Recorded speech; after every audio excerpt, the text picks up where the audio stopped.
Ladies and gentlemen, it is showtime. Please enjoy the show.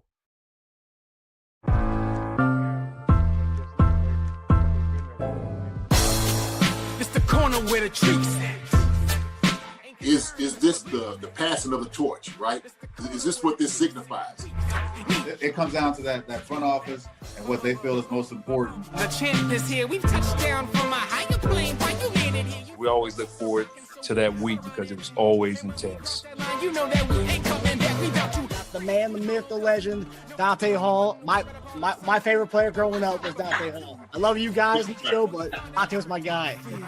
Get to dashing because you done on the warfare.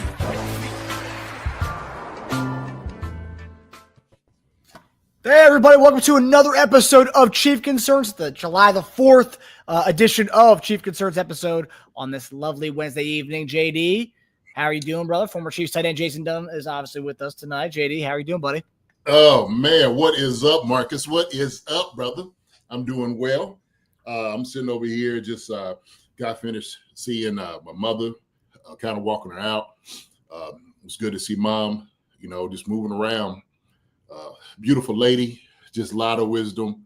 And so we just up here enjoyed each other, me, my brothers and whatnot, just kind of talking to her. So, she was leaving. So it took me a little bit longer, So those times you had with them, it's precious moments, precious times, man. So. Yes, sir. Enjoy and cherish each moment we can with our loved ones, especially our mommies and daddies. Amen. Not just mommies and daddies, but brothers and sisters. I don't think, we kind of take for granted the time that we have with loved ones, with friends that, we don't visit them like we should or, talk to them like we supposed to. It's just one of those things, man, it's a reminder that we should always do these things as much as possible. Who gives 5 minutes, 10 minutes just to, reach out to say what's up to a friend, a long lost friend that you ain't seen in a long time. It's always a beautiful thing. So I encourage everybody up here, you get a chance. If there's somebody you haven't talked to in a long time. Okay. I'm not saying this, but reach out to those people because, when I think about my brothers, obviously that I played ball with, college, high school, NFL, those are all precious moments, man, all precious moments. So, but, my time, with moms is a beautiful thing. It's a beautiful thing, man, so it's always kind of reflection because like when I'm my freshman year of college, I say this a long time ago when I lost my father, we was kind of talking about that. And my mom still brings, him up, talking about it. I'm the youngest out of the Dunn group, the last of the Mohicans, if you will, stay on the Chiefs. So I appreciate it. My mom talks to me about like little things. My mom wasn't even born yet. So, but it's always good because she's so sharp with her memory. And my mom, she's 92 years old. God bless her. So. Yeah, it's and also too like my dad's older from my from my age. He's about like 77, right? He's 77 right now. But like whenever he talks to me about stuff from like Iran and where he grew up, like his family dynamics, because I never met his father. I never met my grandpa. He died like 6 years before I was born. So, when he tells stories about that, it's like, oh man, that's cool. Didn't know that, like just different stories from his past and Iran and whatnot. So it's like hearing those things, it's cool, just, because things that I'll be able to tell the next generation, about things about, my dad and stuff that he went through when he grew up and stuff. So it's great. And I love the special time with mom and dad. Mm-hmm. Absolutely. And like who was saying that before, like you can't get those times back, man. You can't. No. Sasha said it's a great reminder of priorities, JD. Absolutely. 1000%. So it must be the last the last of the because you're the last of the Dunn bunch, I'm the last of the Dash bunch. It must be like the baby of the family kind of thing, because like I know you and I are very similar where we're like, I'm always like, rekindling with friends, like talking to friends, like, I'm always the guy in our group messages, like, writing stuff, and people are like one of my buddies tells me, he's like, if you didn't keep these group messages alive, like I probably wouldn't reach out to half these people that we talk to in these group messages and stuff. So it's, hearing that, it's like, okay, well, that's good. I'm the kind of the glue, to try to get together. Yeah, you need that. You need friends like that, man. Just kind of reminder. And so, Shout out to my boy. I had to send it to him as well. Josh Dean, you know, he just got a successful surgery today. He's heading back to South Carolina. My brother, praying for you, getting well. So Vernon, who was on here on the show, who was our DB coach out in Kansas City with the time, and I coached with him at Kentucky State. Josh was a head coach. He had a kind of a mishap and got in a car wreck, hurt himself, and so he's doing on the mend. So It's great to hear. Yeah, man. So with that being said, let me say what's up to everybody here in the chat, man. Let me say what's up. And look, as we said before, you know how our heart is. And look, we are out here. We loving everybody. We are loving you out here as well. Ray028, what's going on, my guy? MJ, family stories are great.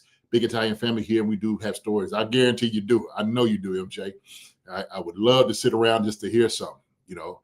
It's always like the glorious times you hear good stories, right? The good and the bad. It's always those things that you kind of take in. Stu, my brother, I was always close to my mom and dad, then my older sister. Yeah, you know, your folks, man, is one of those things, man, they, take care of you. And, of course, you're learning a lot from them. And so, you know, we cherish those moments. You know, there's times that, you know, obviously how things happen.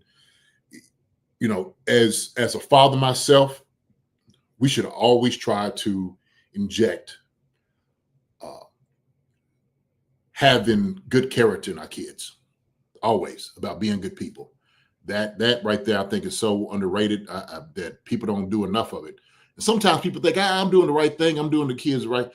I say, man, you gotta really check yourself. Really, you really got to check yourself to see where you are kind of with that. Are they treating everybody the way they're supposed to be treated? Are they watching you treat people the way that you would want them people to treat you? And so, you know, when you have that example, it's very important that the kids see that you're a good person, that you act accordingly, that you have some couth, that you have a little bit of integrity about yourself, some good character, some love and stuff like that to you. So it's important. Let me keep going on here. It's Man G Pick. What's going on, my guy? Rich Cooper, what's going on, my brother? Good to see you. Bradley Sixer came in. What's going on? Brad, I'm going to get to your question in a second. So we'll jump on that. Witchy Hall is here. What's up, Witchy? Good to see you, Witchy. Sasha, what's up, Sasha? Great reminder of priorities, JD. Absolutely, Sasha.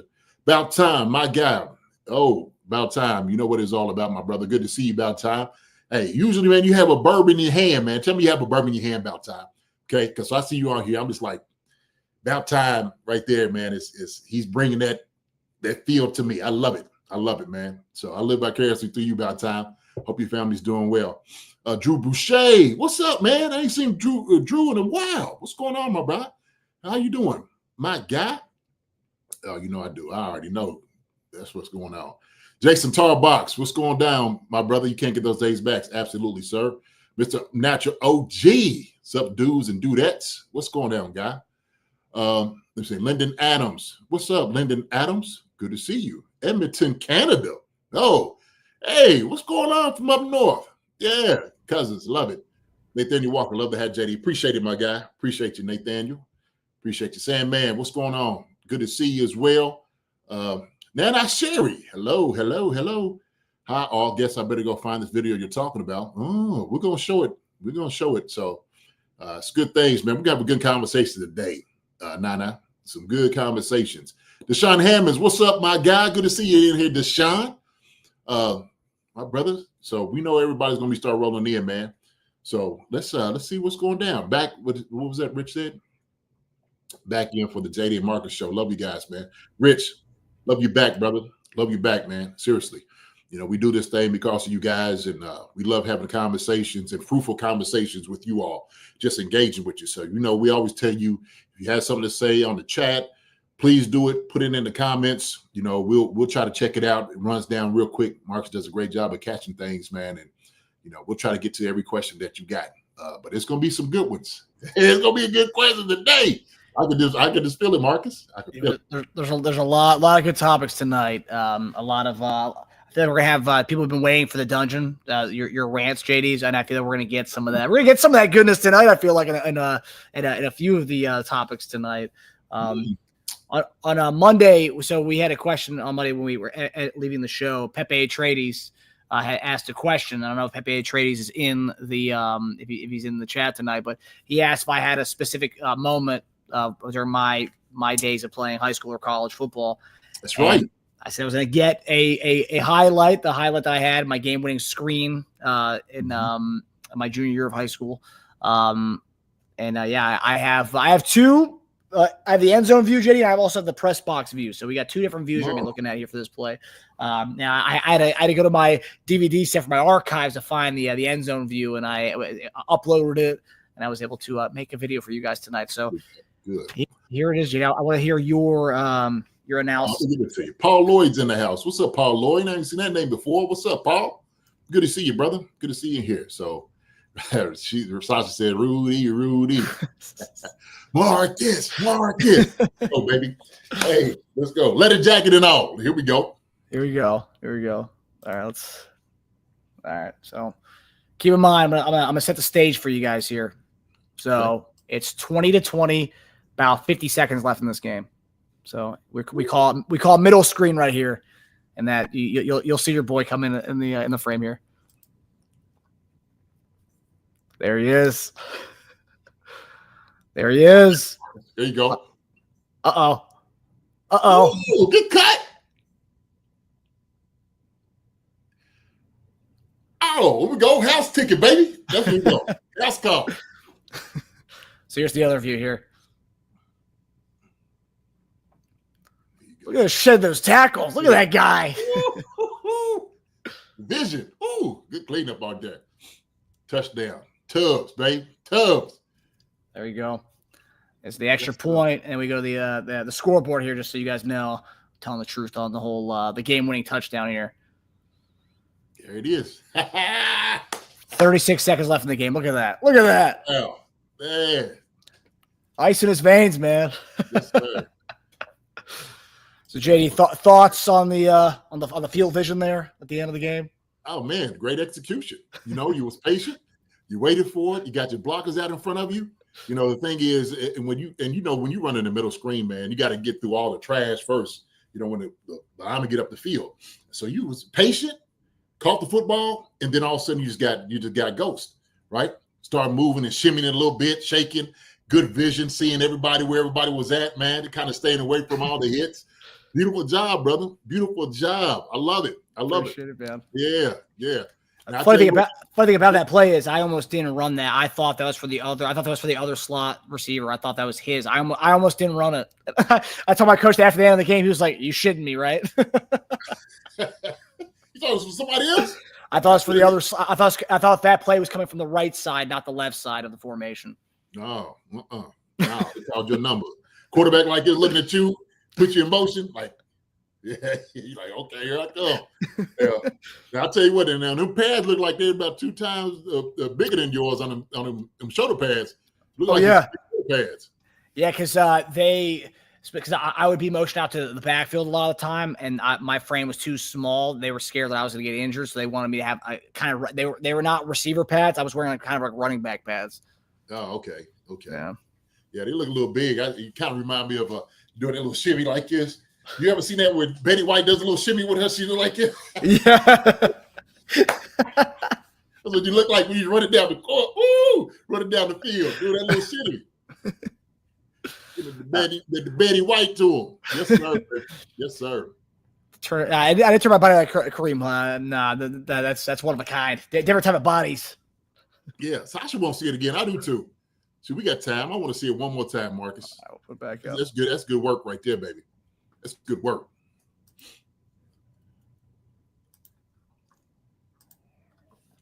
There you go. There you go. That's way to get a step up through, Marcus. You stepped out a couple of tackles right there. Paid dirt. Yes, sir. My favorite part is the look at the sideline on this when they see them about to break it. Look at the sideline, just go nuts. Right here, watch. Look at that. There it is. You know what that is? That is everybody realizing that you got speed and you got moves, and they've seen this before. They've seen this this play happen before, man. They already knew it. As soon as you got open in open space, they knew you was gone. That's why they start cheering like that. Usually guys that can't, they don't really cheer like, oh, okay. And finally, when he get open, but you, open lane, Everybody started cheering. They already knew what you was going to do to him. My God. There we go. My coach did say because I didn't know if the middle screen was for me. I actually let that play actually go out because I waited a little while. Once I saw the other receivers went upfield, like, okay, shit, it's me. So then I kind of let everything kind of clear out. Then I came to my spot. They weren't ready for that at all. So I let that play develop, but not on purpose. Yeah, man. I love it. Yes, sir. Well done, Marcus. Well done, baby. Well done. So there it is. There's my moment of glory there during my playing days. Yes, sir. Yes, sir. Dude, y'all need to send us a couple of clips y'all got out there too. I know some of y'all got some clips. We'll throw some clips on here, man. We want to see a couple people, get after it, right? Of course. So, yeah, they sitting up to the Chiefs. Sometimes it's good. I think it's good. It's good videos, right? Why not? Why not? Yeah, 100%. Yes, send us in. I know our guy Stu was the all-state wrestler in New Jersey. Boy, all-state wrestler. Shoot, I'll show a picture, man. I got a pick of Stu too. The Joker look mean. Oh, from his wrestling days. Mm-hmm. Hey, Stu said, send that tape to Andy Reid. Yeah, Andy might be like, man, who is this kid? Let's get him out here. He's like, hey, man, he ain't got more eligibility. He's yeah. He's what, 31? No. Yeah. The potential's gone. The potential's gone. Right on the grid out there in D.C. is where you'll find him. Okay, yeah. Slinging the rock, Andy. So, maybe go get you like they did. What's the name of it? When Keanu Reeves played. No replacements. Yeah, he runs in and then like running in with slow mo, the hair like flowing. Yeah. So tonight, guys, we're gonna get into some topics that have been kind of consuming our Chiefs fan base over the last week or so, and some stuff here. A rumor that's been kind of spread out there a little bit with the whole Minkah Fitzpatrick and Jalen Ramsey trade. Could the Chiefs be involved in possibly trading one of their guys in the cornerback room? That's something that's been brought up. Some Trey Hendrickson to the Kansas City Chiefs. We're going to talk about that, why that could be something that the Chiefs may look at. And, of course, Charles Omenihu is breaking Twitter with his unreal workout video that he posted online yesterday. And then we're going to get started, though, with the former quarterback, Big Ben Roethlisberger, who made waves this past week. And so we got to talk about that a little bit. You ready to get into it, JD? Yeah, I'm ready. I was just shaking my head, man. Shoot. Big deal, man. Need you buy that dumpster. I'm sorry. All right. Let me tighten up. I don't want to big deal. Okay, so obviously it's the time of the year where there's a lot of news going on. The NFL knows that, so they put out the top 100 list right around this time. And the top 100 list is out there now. And that's where we get to these GOAT debates. Who's better than who? What era's better than what? Whatever. So we'll see that at this point in time. So especially around quarterbacks, and everybody has an opinion on one, including former quarterbacks like Big Ben Roethlisberger. On his Football and podcast, Ben Roethlisberger was asked a simple question: would you take prime Aaron Rodgers or current Patrick Mahomes? And I'm going to let Ben Roethlisberger speak for himself on what he said. So here is Big Ben Roethlisberger on who is a better quarterback between prime Aaron Rodgers and Patrick Mahomes. Take Aaron in his prime or Patrick Mahomes now? Yeah. Well, I would take Aaron in his prime over Patrick now. I think Aaron Rodgers at his prime was one of the top few to ever do it, and so is Patrick Mahomes at his prime. Patrick Mahomes is just like entering out of his prime. I think. You think? I mean, yes, I think Patrick Mahomes is a phenomenal. He's going to go down as a another arguable GOAT. Mm-hmm. I think that Aaron in his prime. Then we're talking about Patrick right now. Yeah. If we're talking prime and prime, then I'm gonna really have to think hard on that. Like I am. And listen, and by no stretch of the imagination am I saying Patrick Mahomes is not good. This was a question of right now versus the best. That'd be the headline. I know. Roethlisberger thinks Mahomes terrible. So after this played, Bobby Strapp, Mahomes' famous trainer, said, he quote tweeted an article from Arrowhead Addict about this clip. He said, "Not everybody quits working out at 30 years old, Ben." So Mahomes is only 29 years old. And so what the big takeaway from this whole thing was, obviously, Aaron Rodgers, you can debate all day long about Aaron Rodgers versus Patrick Mahomes. But the one takeaway here was he said Mahomes is entering out of his prime at the rightful age of 29, which is kind of ridiculous because, I mean, it was very ridiculous, to be quite honest with you. Tom Brady's best season, his record-setting season, was at age 30, the year Randy Moss came over there. His best season, I mean, statistically, his best season when he was at 43 with the Tampa Bay Buccaneers, but nonetheless, Big Ben saying he's entering out of his prime. So, JD, to kick things off here, what do you make about Big Ben Roethlisberger talking about Patrick Mahomes in the way that he did? Look, everybody has their opinion. We understand that. Big Ben has his. If it's who he chooses to take in his prime, then so be it. Aaron Rodgers is a good quarterback. We understand that. He's been very effective his entire career. He's been into 20 years. Let me see, and I'm just gonna hold on. Let me just do this. 1, 2, 3, 4, 5, 6, 7, 8, 9. So Patrick, okay, having really, been in half the years of Aaron Rodgers, already have more than half of what he's passed for. That right there is a fact. It is. Not to mention the amount of Super Bowls he's been to, and also to the hard work that he has acquired over the years from his very infancy in the league. Patrick Mahomes doesn't know anything else but AFC Championship games, Marcus. That's what this man knows. Aaron Rodgers cannot say that. He can't. And so I understand that Ben Roethlisberger is a protectionist. He's going to protect his era. That's what he's supposed to say. I guarantee him and Aaron are boys, and he's got to protect his boy, right? I get it. I understand that part of it. But to not recognize the greatness and not believing that Patrick Mahomes in his prime, and I think he just said Patrick's coming out of his prime, which is ridiculous just to say in itself. It's crazy. I think that's the crazy part alone. Is asinine. Absolutely asinine. Okay. And that's my opinion. It's my opinion about it. So when we look at big games, winning big games, Patrick Mahomes covers that all day better than Aaron Rodgers does. And if we want to go into it, and we had this conversation, I didn't really get to go into. I'm just thinking about like the amount of guys that Patrick's had around him and who Aaron had around him also too. I think we got to measure as well, like the pass catchers and stuff. And Aaron's had some absolutely incredible guys around him catching the football. Pat has too, and we understand that.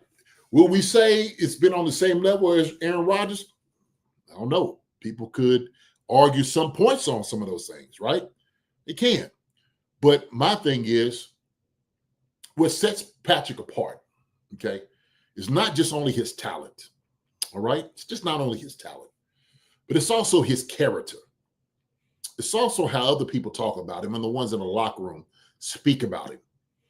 It's about Patrick Mahomes going out here not making waves, right? He doesn't alienate people because it's just not who he is. He's not a controversial figure whatsoever.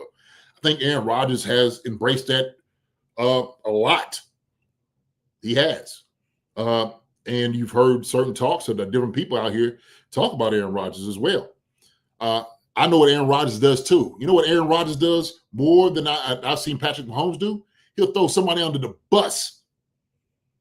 That sucker immediately throw somebody out in traffic to take the hit. And a lot of times it's not his fault. He'll start yelling at the guys and all this, and then he'll try to determine what he's going to run in the games and the game plan. That's what Aaron does, and it rubs some people the wrong way. Me included. I think he's a joker. Stu knows when I say that joker's a joker, that means he has a little bit of this arrogance to him. Okay. True, and he should. He accomplished a lot. He's a great quarterback. Okay, not good, but great quarterback. But the arrogance that he holds, okay, is somewhat off-putting, at least for me. Okay, and I'm not the only one that says this. There's a lot of people that have those type of opinions about him as well. But he can immediately take the blame from it and throw it on everybody else. He's one of those guys. I'm gonna point to you. Well, guys ain't really my fault. The guys didn't run the route, and he's getting on him, and somebody ran different. And you see, and not only did Big Ben protect him, but also too, you see a lot of the announcers protect him as well.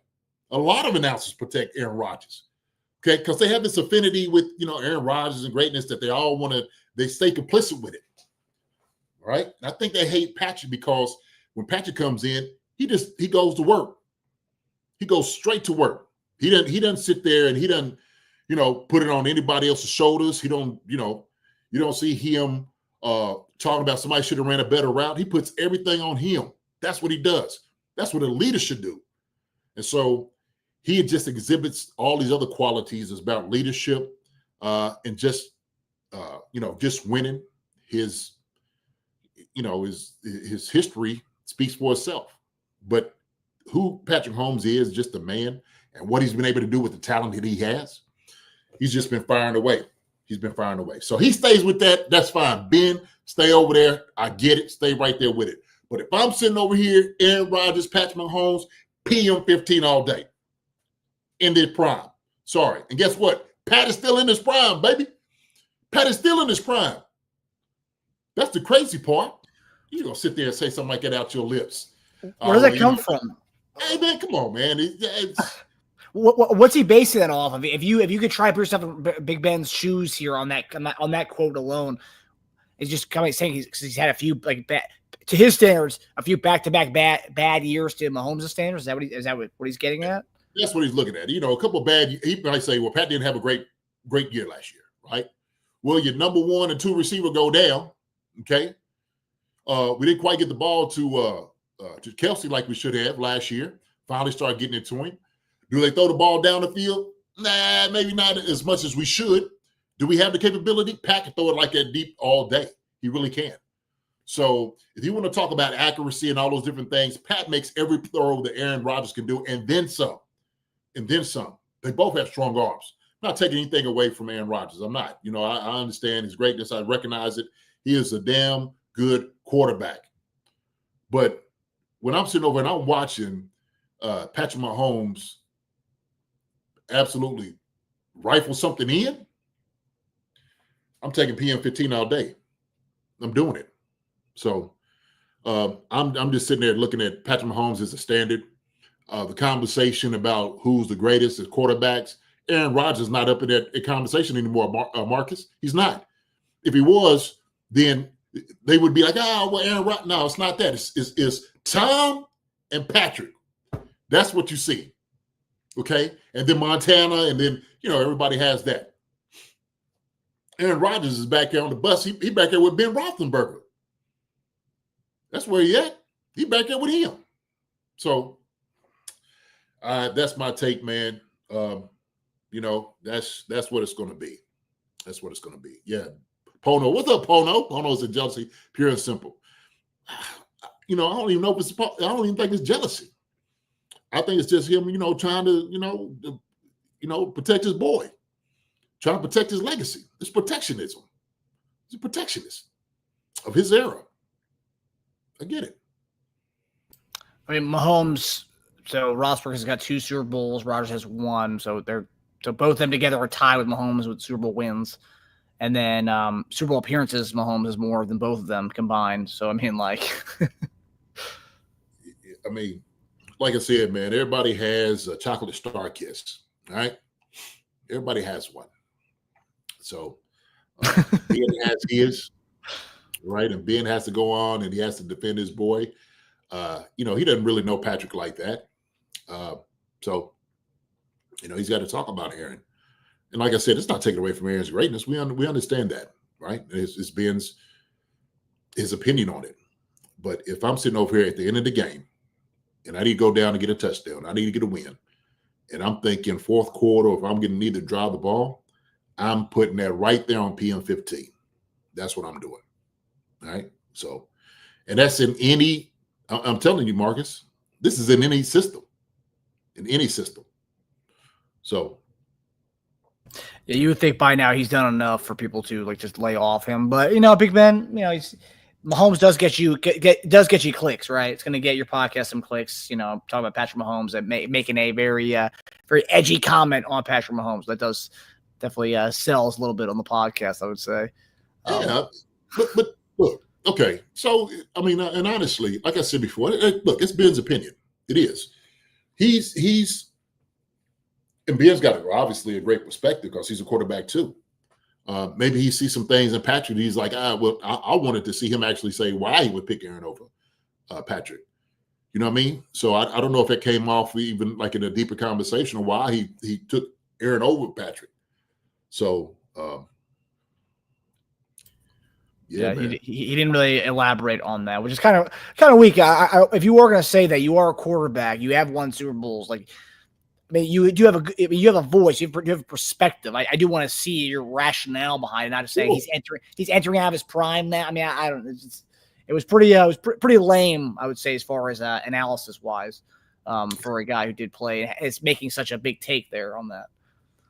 Man, like I said before, it's his boy. You know what I mean? So yeah, and he's going to his team now, right? He's a Pittsburgh Steeler now. So absolutely. What is he supposed to say? I'm gonna take Patrick all day. Yeah. Shoot, out in Pittsburgh, boy, them jokers will hang you up to dry out there in Pittsburgh. They will. So Big Bill still want to get in the building. What did you make of Bobby Stroud coming to pass the fence with that comment here? Not everybody quits working out at 30 years old, Ben. It's just like saying, Ben, hey man, stay in your lane. You ain't dealing with the same old guy. You're not. You're not dealing with, Aaron Rodgers. Patrick Mahomes is an entity on himself. He is somebody that is the standard on quarterbacks. That's what Bobby's saying. So, yeah, hey, look, not everybody stops at 30. Pat is going to keep working. Pat is going to keep getting better. Pat is not going to fall off. So when we start looking at this, okay, and that's where I wanted to kind of get to, actually. When I start looking at okay. Aaron Rodgers is 30 years old. Okay. So we sitting there looking at him, and you start seeing he got a couple of 2,500, but he only had 9 games.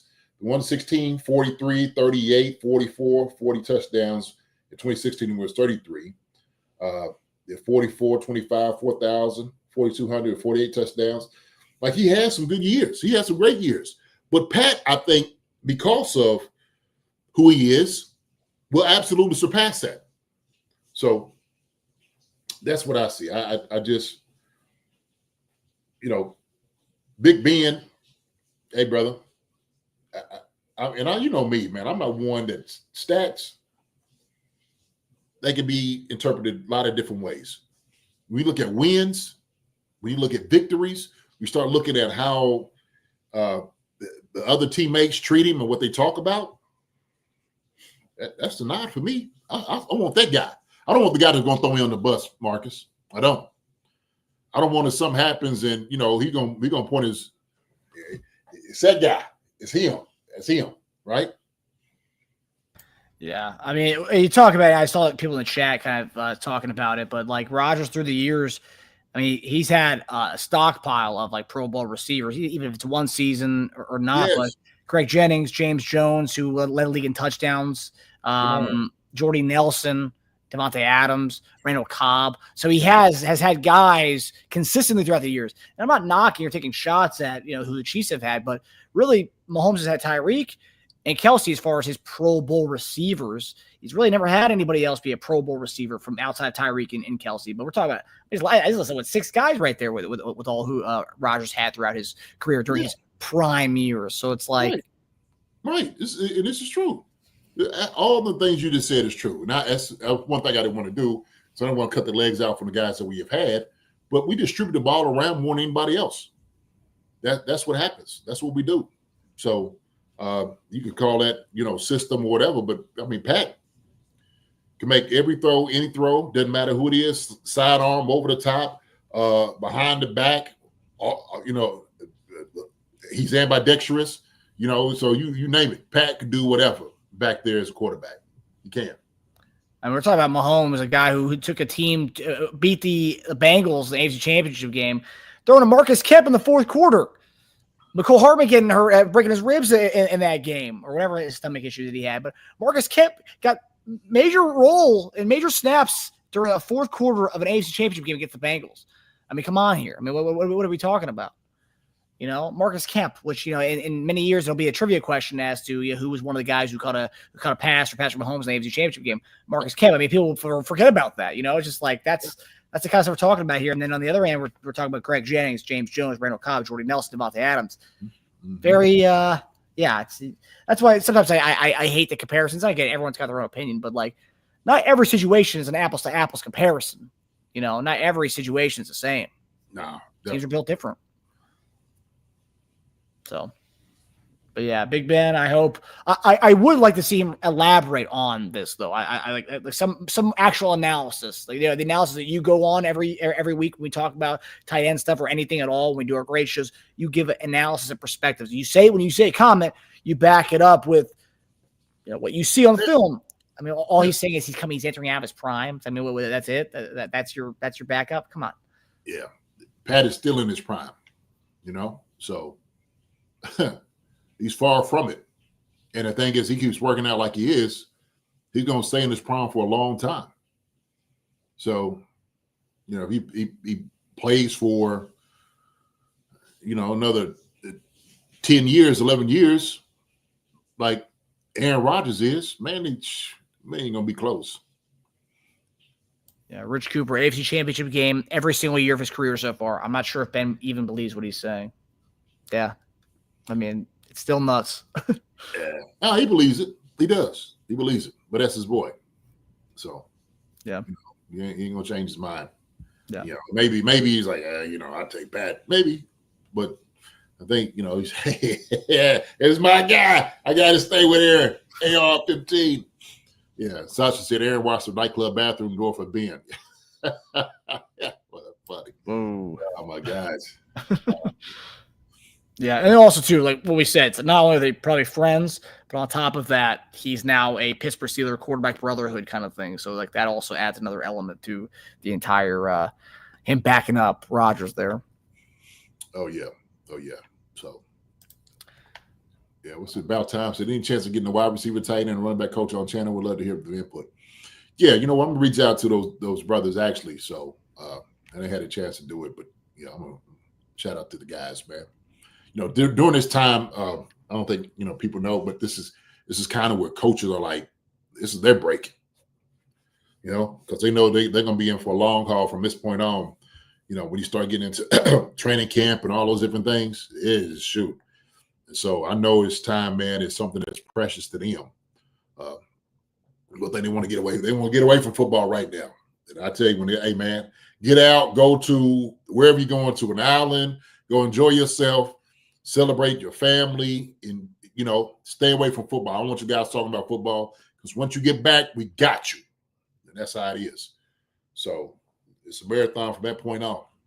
And I'm sure the families love this period, too, of no football because, once they get back from mid-July till, in our case, mid-February, they are locked in that facility. Oh, yeah. You know how sweet he is when she like, you ain't doing another show. I can't do no Friday show. Yeah, right.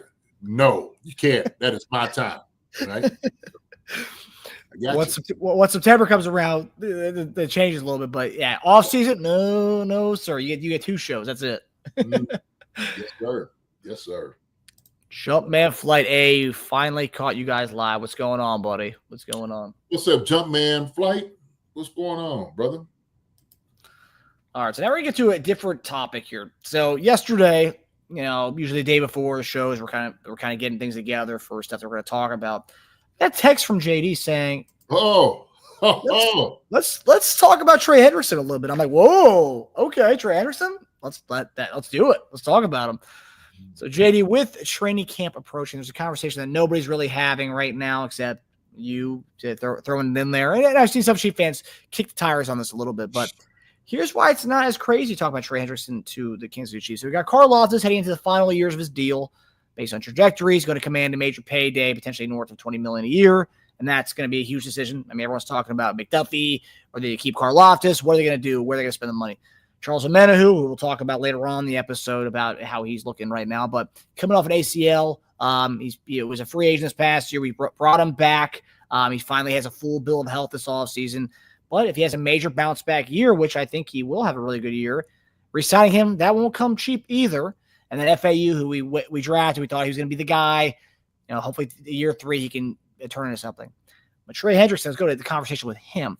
29 years old, entering the final year of his deal with the Bengals, but pretty unhappy with the situation. Wants out. As he's saying that he won't show up at all this year until he gets traded. He wants out. He's threatening that entirely. But one of the most consistent guys we've seen him go against us, and we always talk about, man, I wish we had a guy like that. And I think anybody in the NFL wishes they had a guy like that. But Bengals paying everybody on offense. They don't have a lot of cap to pay anybody on defense, and he's going to be demanding a lot. So, JD, with George Karlaftis eventually due for a massive extension, Omenihu hitting free agency in 2025, should the Chiefs seriously explore kicking the tires on Trey Hendrickson?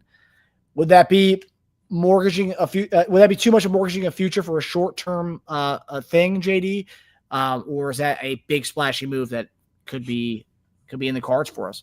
Oh, man, you know what? I think my opinion on this is when you find a guy that's disgruntled, okay, and obviously up there in Cincinnati, because they can piss you off really really well. You watched everybody else around you get paid. Okay, you watch the receivers over there, and everybody's wearing got studded grills and whatnot, and enjoying their life. It'd make you upset. Why? Because you realize that you're also one of the purveyors of the wins that you've gotten. And what you've done in the past 2 years is have more sacks than everybody else in the league. 2 years, 17.5 past 2 years. He's just gotten better. He's gotten harder to block. He has an unbelievable motor. He is a force on, just of himself. He is. And he gives everybody fits, man. He gets everybody fits. We know this very well because he's been after our tail, our rear end for the past few years. And so I think that, is this something that the Chiefs may be willing to explore? I guarantee that they've talked about this, Marcus. I think they have. And so what you start looking at is you're looking at productivity. Obviously now, because of the money could be utilized in different ways. Do you use it here? Or do you go and say, hey, look, we're looking for a long-term deal for a younger person like a Karlaftis, and, or stay okay with that, right? Or do you look for the savvy veteran like a Trey Hendrickson, who would just be more pissed off if you get him here with the Chiefs and on a championship team? Trey's been probably chasing his championship. He was on New Orleans and with the Bengals. That's like he ain't sniffed the championship. He got to the Super Bowl at one time. That was it. That was all. Come to a championship and winner. Pono Kawhi. Hendrickson will cost at least 2 firsts. Never. That's too expensive. Pono will never do a deal like that. Something that's expensive you wouldn't do. Okay. Do I think that they could work something? Absolutely, I do believe they could do that. And so I think it is. It's just based off of cost. What are you going to get from this? What are you going to get? You're going to get one of the top pass rushers in the league, for one. Okay, number one. You still got your dog, obviously, and Chris Jones on the inside as well. I think you got to go ahead and sign a Trent McDuffie if you're going to be serious about that.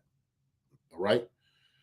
Does that mean that same thing, go for the youth? Well, what will Karlaftis, what will he try to get? That's the question, right? And I think because of the market, I think Karlaftis is going to be, asking for a lot of money. I do. So I think it's something what the Chiefs are exploring. I guarantee somebody has said, hey, Trey's not happy. What could we do to move this thing around to probably get a guy like this here? Now, here's the thing.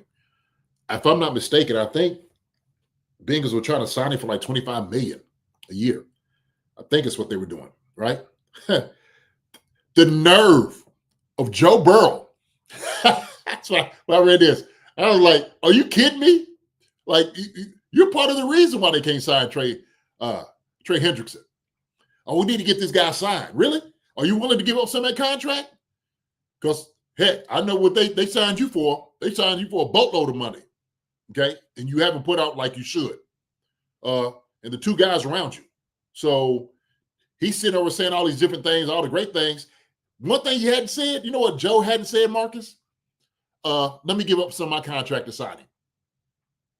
He hadn't said that. I haven't heard that part, Marcus. Yeah. I haven't heard that. Yeah, he's putting pressure on the team, but at the same point, like, okay, what are you doing to put pressure on the team? What are you doing? It reminds me of when Dave Chappelle was like holding his money. When he was, when they talking about getting rid of Oprah, he's sitting there like that with the money, like, oh, he ain't trying to get rid of that money. He ain't trying to do that. And I'm sitting there saying, like, look, unless you're talking about giving up some of your contract to sign a guy like this, you just need to be quiet. He calls it a distraction. Well, there wouldn't be a distraction if you decided to load up your Binks truck and go over to his crib and throw him a couple of ducats. Why don't you do that? I was like, yo, man, come on. I get you got to say something. How come that's not the conversation? You know what we done with Patrick Mahomes? Here's another reason. Oh, Marcus, here's another reason. We have reworked Patrick Mahomes' deal to sign other guys. Pat was fine with it. Yeah, Pat was okay. Yeah, sure. I'm still making money, endorsements, stuff like that. We need to get guys signed? Sure, restructure my contract. Sure, restructure this. Because he's about winning. He wants to win. He needs to get guys signed. And they could talk to him about doing those things. Old Joe? No siree. No go. Old Joe, no go. So based on the latest report on this whole thing, the Bengals have offered Hendrickson an extension, roughly $28 million per year. However, Hendrickson is reportedly seeking a deal worth north of $30 million annually.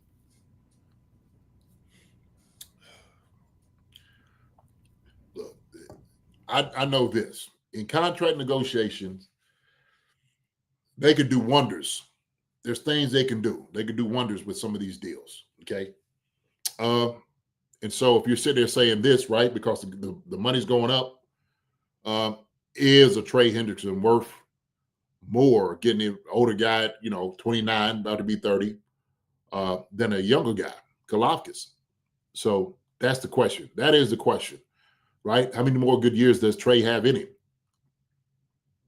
Do you want to get two guys on a D line, both making 30?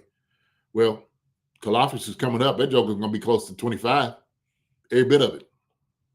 So, no. And that's the question, right? Like, let's say 25, right? I mean, is Karlaftis only $5 million less than Trey Hendrickson? I mean, it's like that's $5 million between talking about. Hendrickson's one of the best in the league. I mean, for a reason, right? I mean, Karlaftis is solid. But I mean, and who knows? He could be Trey Hendrickson in 5 years. He could be that. I hope so, because that means he sticks around and becomes that guy.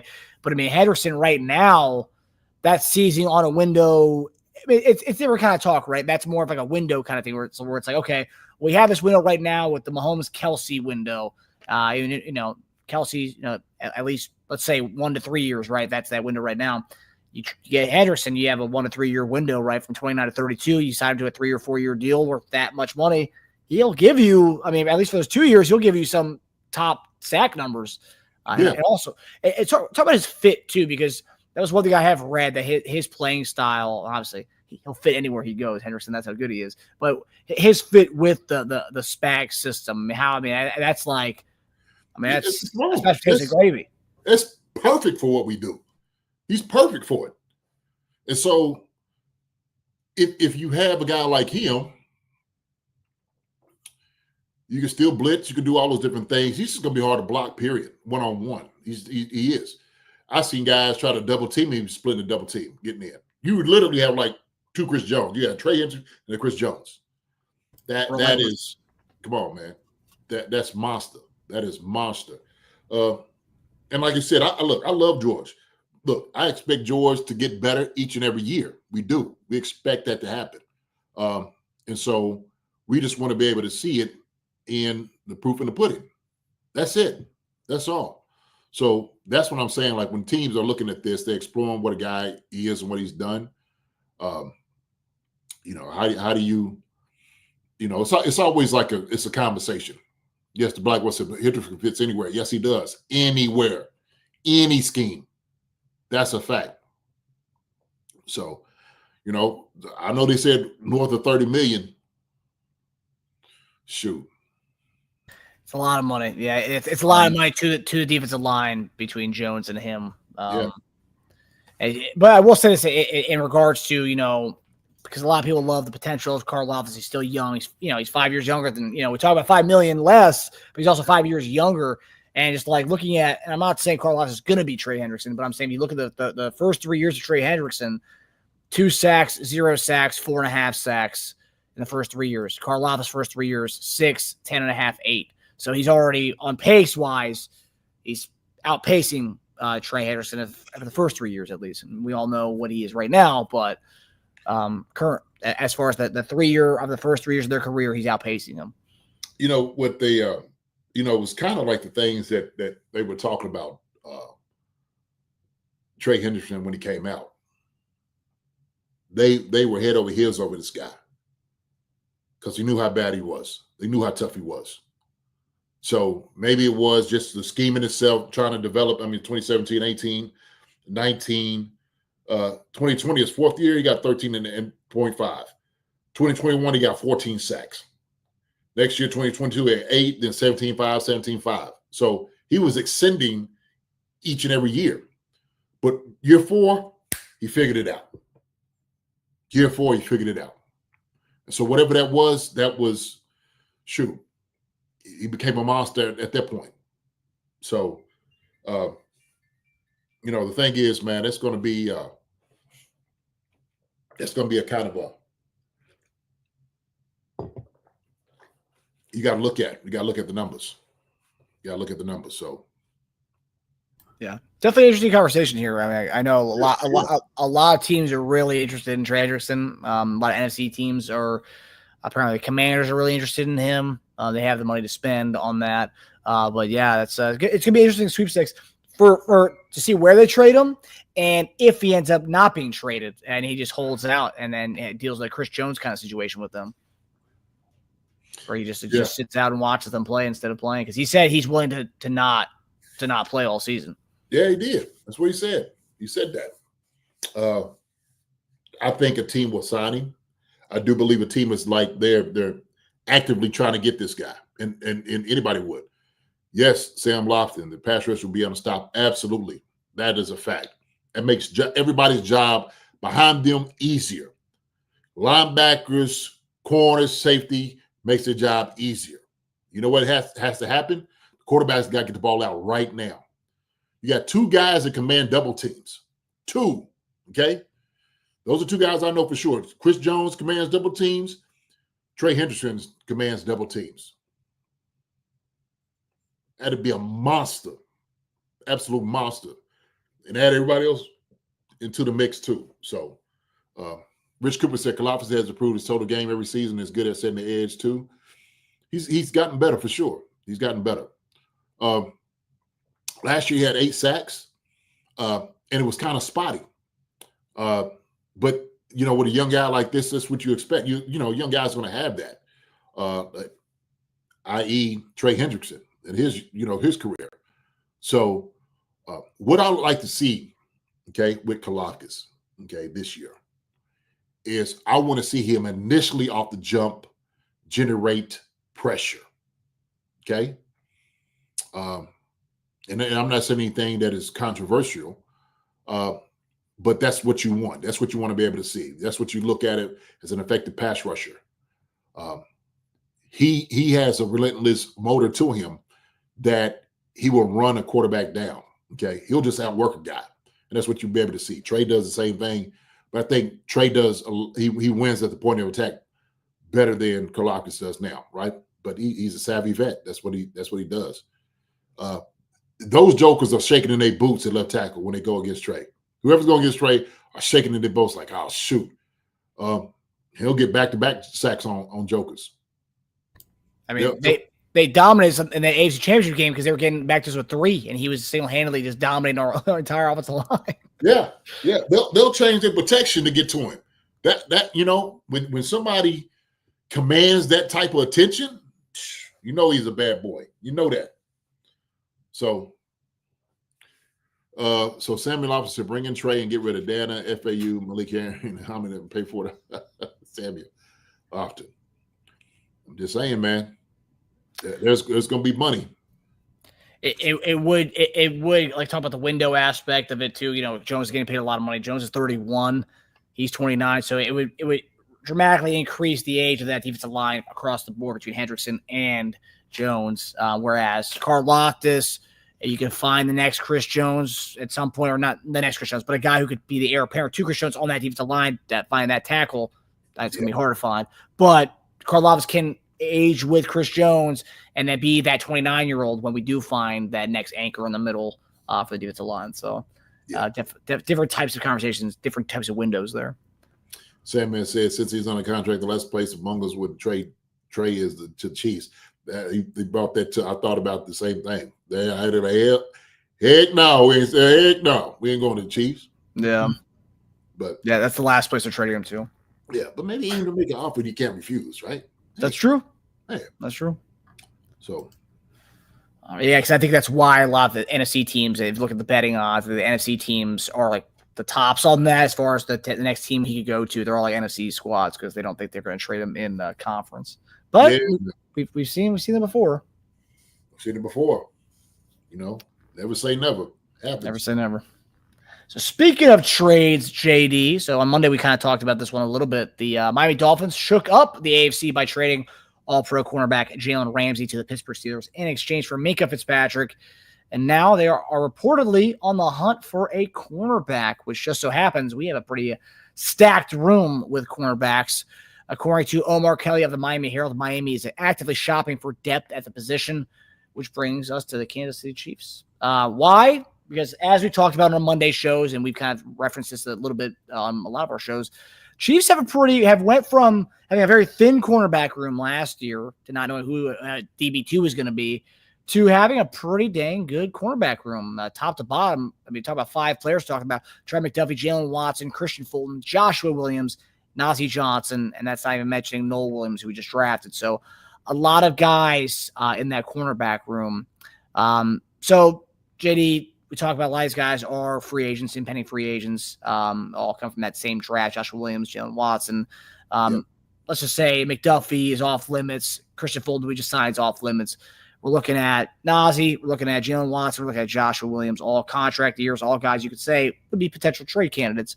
There's a good case for holding on to them, but with young corners like Noel Williams, CRW, Christian Wallace, Eric Scott Jr., Darius Rush waiting in the wings, and undrafted guys.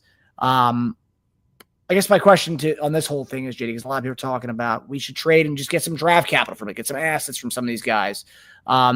Should the Chiefs consider trading one of their experienced cornerbacks to the Dolphins, like the Josh Williams of the world, the Jalen Watsons of the world, or is depth at that position too important right now, given past season injury history we have had in the quarterback room? Well, I think you just said it. We got so much depth right now, we almost have too many guys. Right? I mean, it's a crowded room. We know that. And so we have very talented guys that are in the waiting. Is this something the Chiefs may be exploring? I'm sure they are. Why wouldn't they? And the thing is, we've been waiting on, like Joshua Williams. I know you got his picture up, but it could be anybody, right? It could be any of those guys in that room that they're sitting there saying, like, they have immense value. We can utilize that, maybe get something from them. It's not crazy to see, Marcus. It's not. It isn't. And we know that corners are one of those positions that's in high demand, right? That's why we went and got a few of them this past offseason. Drafted a guy, in offseason. So I don't think it's something that is far-fetched to do. I don't. The question is, who would it be if they decided to do that? That's really the question. And so, man, there's a lot of conversation right there, brother. There's a lot of conversation right there. So if the guys are battling out, I hate to see a talented guy on the bench that could be playing elsewhere, right? And so that is the frustrating part. It's just frustrating to see that. And especially if you know how good you are as a player, teams been waiting for you to kind of show what you can do. It's like, man, I ain't really had the opportunity like I should. All right, well, shoot, we'll think about trading you. We love you. We want you to go somewhere where you can play, you're successful, and you should play. So, yeah, this is not far-fetched whatsoever. Rich Cooper said, Trey Watson, please. Yeah, right. We love Watson. I mean, Watson as a number 3 or number 2 cornerback next year. I mean, we talked about before. That's great. But he also would be one of the guys that would have a lot of good value as far as trading because he played such a great cornerback too last year before the injury. And this we've referenced it before, but like this tells you how great Brett Veach and the scouting department have done with this cornerback room. To go from one of the thinnest cornerback rooms to all of a sudden we're talking about, hey, maybe we should trade one of these guys and get some assets out of it because, like, that's how deep it is now. Because you have guys like Najee, like Josh Williams, like Jalen Watson. Oh, and shout out Najee Johnson. He just got married this weekend. So, Najee, congratulations, buddy. Yes, sir. Hey, yeah. Congratulations, my brother. You hold on to him. Yes, sir. Yes, sir. And the friend of the show, Najee Johnson. Hope he's having a good old time before he gets to training camp. Enjoy these next 2 weeks, buddy. Yes, sir. But, like, I mean, Najee got a lot of playing time. Josh Williams has gotten a lot of playing time in the past. Obviously, Jalen Watson, who's the DB2. I mean, these guys, they're all experienced dudes, and they did spend a lot on Christian Fulton to bring him in and drafted Noah Williams high. So obviously there is, they see kind of the writing on the wall, as I would say, as far as a lot of these guys are going to be free agents this coming year. So it does scream if teams are a lot of quarterback needy teams in the league. It does scream maybe potentially trade some of these guys. And Brett Veach and our scouting department, they love the 4th round picks. They love the 4th and 5th round picks. So hey, they'll take that. They'll take a 7th round pick really. But yeah, no, I think it's interesting because we have such a crowded room. And when you have such a crowded room, JD, is this more like they'll wait, let training camp play out, and then when it's about cut time, then they'll seek out potentially trading them towards the end of preseason? I mean, you could do that. I think probably the value is probably now getting a guy before you get into that place. So I'm looking over at all the guys on here, man. There's 1, 2, 3, 4, 5, 6, 7, 8, 9, 10, 11. It can't be right. 12. We got 12 corners. Yeah, I believe we do. How? Oh, God. Yeah, man. And we're talking about the ranks. But I think the value is if you do it right now, right? Here's the return of 1, 2, 3, 4, 5, 6, 7, 8. And then we do required, other guys on it as well. 9, 10, 11, 12, 13. 13 guys. I had 12. 13? Jeez. It's a lot. A lot. That's a lot. But, obviously, everybody is not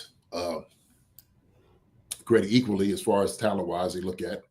And trying to get a value off of guys, you probably look at the top 6. Those guys that you're probably looking for. I know Noah Williams ain't going nowhere. Josh Trent McDuffie's not going anywhere. I know Christian Fulton is not going anywhere. So you talking about, Jalen Watson, Joshua Williams. You start looking around for those. Justin Blackwell said, I love Josh, but they don't use him enough. They don't.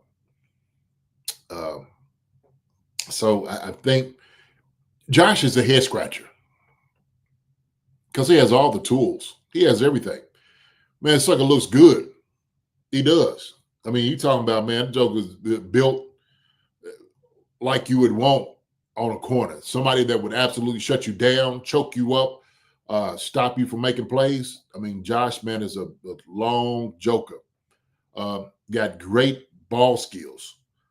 And I don't know if it's just consistency is what they're looking for him. And so we were talking about that, discussing, Marcus, that we've been waiting on Josh. Like, come on, man, we're waiting on it. Let's go, right? So I would love to see him succeed.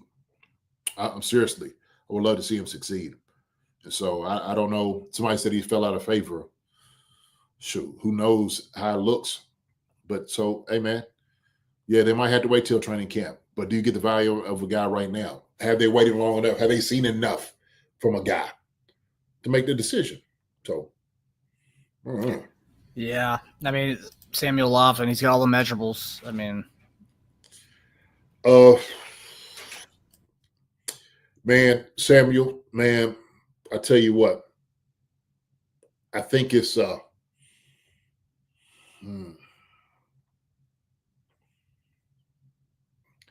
Could the pressure of having so many guys, all around the same age, all guys, like, it's just the constant pressure of like, man, if I mess up, they're gonna put Nazi in for me, like just like that. Because I mean, they do rotate those guys a lot. I mean, could that also be something too? They was fine with that. They was fine with that. So I think assertiveness. This is just me. It's my opinion. I don't know. But I think if you want a guy, if you want that job, you got to be assertive to say, look, this is my job. Nobody else is taking it. I get all my guys and stuff. I'm with all my boys, no doubt about it. But this right here, this spot, this is mine. This is mine. He did come from a small school, yeah, but that don't mean anything. Shoot, I guess, man, dogs grow anywhere, don't they, Marcus? They grow anywhere. It don't matter what school you went to. So you can have a dog come from a big school. That's something that look like a chihuahua when you get him out there. Like, hey, man, this dude ain't all that. So it don't matter where you came from, man. It's about who you are, where your heart at. That's the thing. Yeah, I mean, and he stepped up. I mean, like Justin Backwell says here, like, he came in and won 2 straight shifts. I mean, yeah, he was a big part of that same Bengals game I was talking about. Marcus Kemp catching balls. He had a pick in that game. He had a great game in that one. So like, Josh Williams can be a contributor to this team. Yeah, we see. I thought he figured it out. Remember the first year when they went out there and put him in against Buffalo, and he didn't get his head around. It's just like, okay, well, you test a young guy like this early. That's what you do. You throw him in the fire, see how he responds to it. And I think he delivered. And then it was like he just tailed off a little bit. And I'm like, well, what's going on? Was it like, all right, man, like, shoot, let's all compete for this job and everybody's cool with where they are, right? You had success with it. So nobody really has to be the guy. Everybody kind of shown Trent set himself apart from everybody else. That's what Trent did. Trent, like, look, I don't matter how big I am, and I'm going to be the dude. I'm going to be the big dog out here on this corner, on this island. I'm going to travel if I need to with a guy. And we know what Trent McDuffie's all about.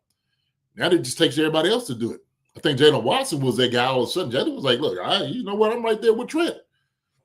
Let me set myself apart. And then all of a sudden the injury happens, right? So it's frustrating. It is. It's frustrating, man, for a young guy, playing the league. Because the same thing, like you might be pushing yourself and all these different things, and all of a sudden, coach is like, man, what are you waiting on?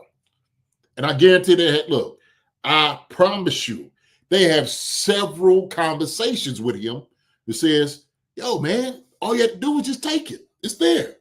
Like, we put it out here on a platter. You just pick it. It's yours. Whatever you want to do, it's yours, man. You make the decision. You make the decision that you want this enough. And so I'm not saying he's not okay. I'm not. Maybe it's just, I don't know. Yeah, I mean, it got to a point last year where every fan was like, all right, Steven Nelson, we brought him in. We're going to play him. And he never played. But like a lot of fans love Josh Williams. I mean, we've seen what he can be. I mean, we've seen him. I mean, it was disappointment that he couldn't put it together last year and actually get more playing time to actually see him. Yeah, it's too bad, but yeah, again, it's a stacked room, so it's gonna be that room's gonna be one of the watches of training camp is seeing how all these guys can battle it out because you get McDuffie and then Fulton, Noel Williams, Josh Williams, Jalen Watson, a lot of dudes. A lot of dudes, man. I told you I gave him the name the Condor. Right there, boy. That's the condor. He starts playing with that man with that wingspan at his length. He gonna be dangerous. He gonna be dangerous. You know, because you start looking at corners like that, man. So let me see, measurable wise. Shoot, let me see. Joshua Williams.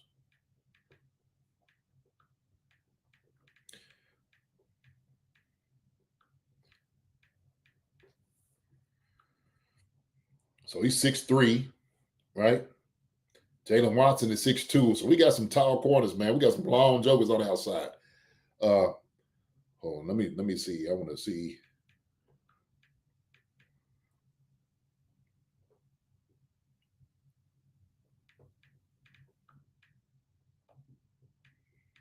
You know, I was gonna looking at Sauce Gardner's side, 6'3", 190.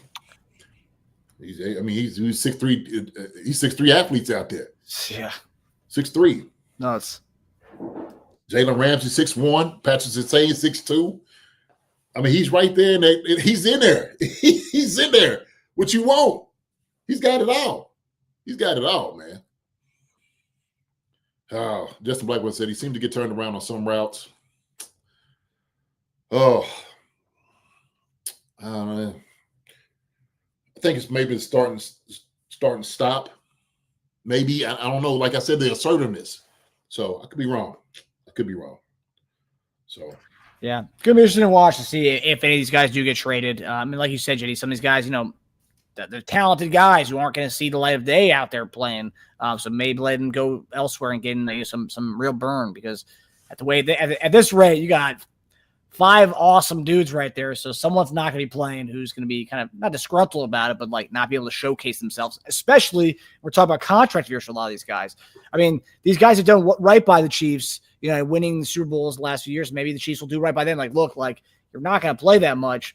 We'll let you, you know, trade you some elsewhere so you can, you know, put up the stats and numbers you can so you can get a big contract the following year. So that's, you know, it's one of the things there. It's like that's being able to help out these players who have done right by the organization. Oh yeah. Similar said he got those long strides, hard to change direction. But I'm sure he's probably always dealt with that. The thing is, you always work on your quickness, and that's something he has consistently had to do all the time to change that up. So that's the way only get 10 plays a game. Yeah, man, he can't. I mean, shoot, you can't showcase anything. No, you got to change that around, man. It's on you. It ain't the coaches. It's on you. Coaches are gonna give you what you give back to them. What they see out of you, they're gonna give to you. So, yeah, and that's why you talk about the special teams. I mean, he had some blunders on the special teams, and if you're not performing there, it's like, okay, well, all right, you know.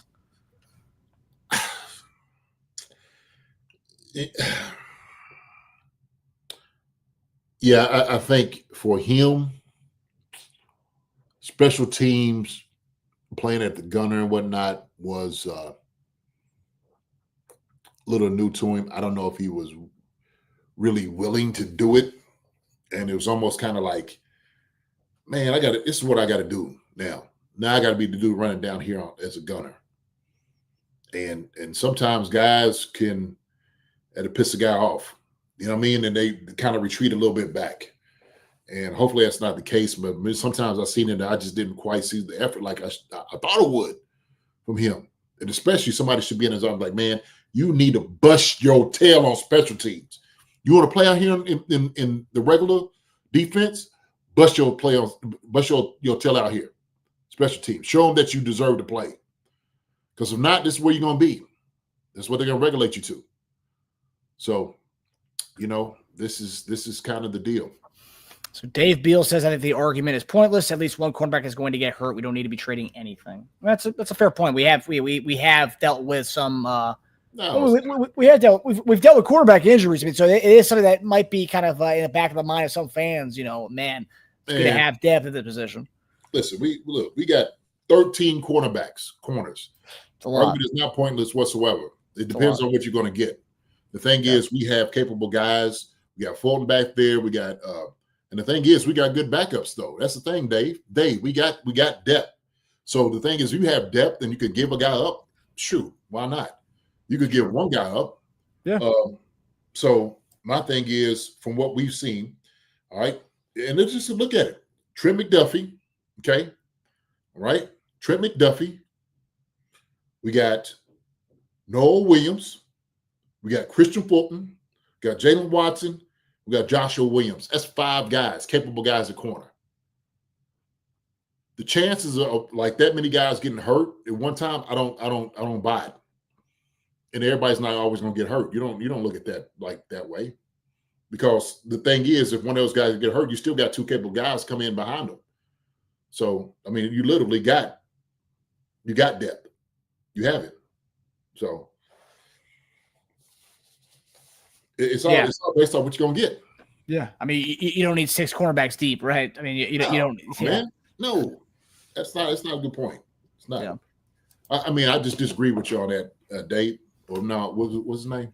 My fault. Dave Beal. Dave Beal. Dave, I get it, man. I get it, but you can't sit there and just wait and play this thinking, well, one of these guys is gonna get hurt. Yeah, but you already got somebody to back them up. Yeah, you already got that. And so we've seen other guys. If you get your third corner, and let's just say it has to be Nazi or somebody, you can do that. If 2 guys get hurt, then you got somebody playing corner before too. Shoot. Yeah. Like last year, we weren't in a position to do this. This year, we are in a position to do that. Yes, right. Because you had the same guys as last year, and then you saw Jalen Watson's growth to being that DB2. And on top of that, you added Fulton and Noel Williams. Forget about the other UDFAs we got, but Fulton and Noel Williams, those 2 guys are at that mix now, and those guys are going to be the future. Right. Yeah, for sure. Yeah. All right, so now we're going to go to our guy, friend of the show, Charles Omenihu, JD's boy. JD talked to him last year when he was ramping up to come back to the team. And he came back second half of the season, just had to add some juice to the defensive line. But now he is as healthy as ever. And we will finally have a full season, or at least the start of the season, with Charles Omenihu on the team. So we'll finally have a training camp where Charles Omenihu will be ready to ride out week 1 with the squad. And, he has his own podcast. He has his own YouTube channel. On top of that, he likes to post some things on Twitter, and he posted this ridiculous workout video. He's clearing a 33-inch hurdle, JD, and then right away he's jumping a 50-inch box jump. And here's the video right here of Charles Omenihu doing some wild stuff. I agree with you, Dave. Yeah.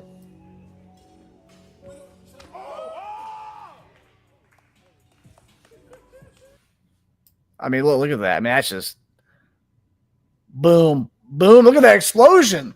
Mm-hmm. That's real deal stuff there. Obviously, JD came back from the injury. He came back in the middle of the season last year. ACL injuries are always tough to come back. Any injuries are tough to come back from, but doing that, and it looks like he's coming back to form. So in his tweet, he writes, "Yeah, I'm back." And then in the comments, Emmanuel Acho, host of FS1 show, he put "that boy nice," 3 fire emojis. Omenihu, who's very keen on his Twitter responses, he likes to post and delete sometimes, but Omenihu responded to him saying, "They thought I fell off, Acho. Boy, I love to prove people wrong." And this is a guy who wanted a big time. He was talking about extensions last year when he was still hurt. He comes back this year. We didn't know if we were going to bring him back. We thought he was going to wait it out and get a bigger contract. He came back to Kansas City on a 1-year, $8 million deal.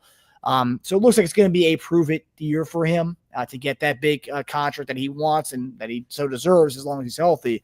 So, JD, do you see Omenihu as kind of like going to have a big breakout season this year? Do you see it as one of the guys you would bet money on a player to come out and is going to dominate this year? Would you bet money on this guy to come out and just do his thing? Yeah, I would. He just got that fire in his belly, man. He's a relentless guy. You could just tell how hard he worked to try to get back last year from his injury. And so that was all determination. That was all him. That was all will.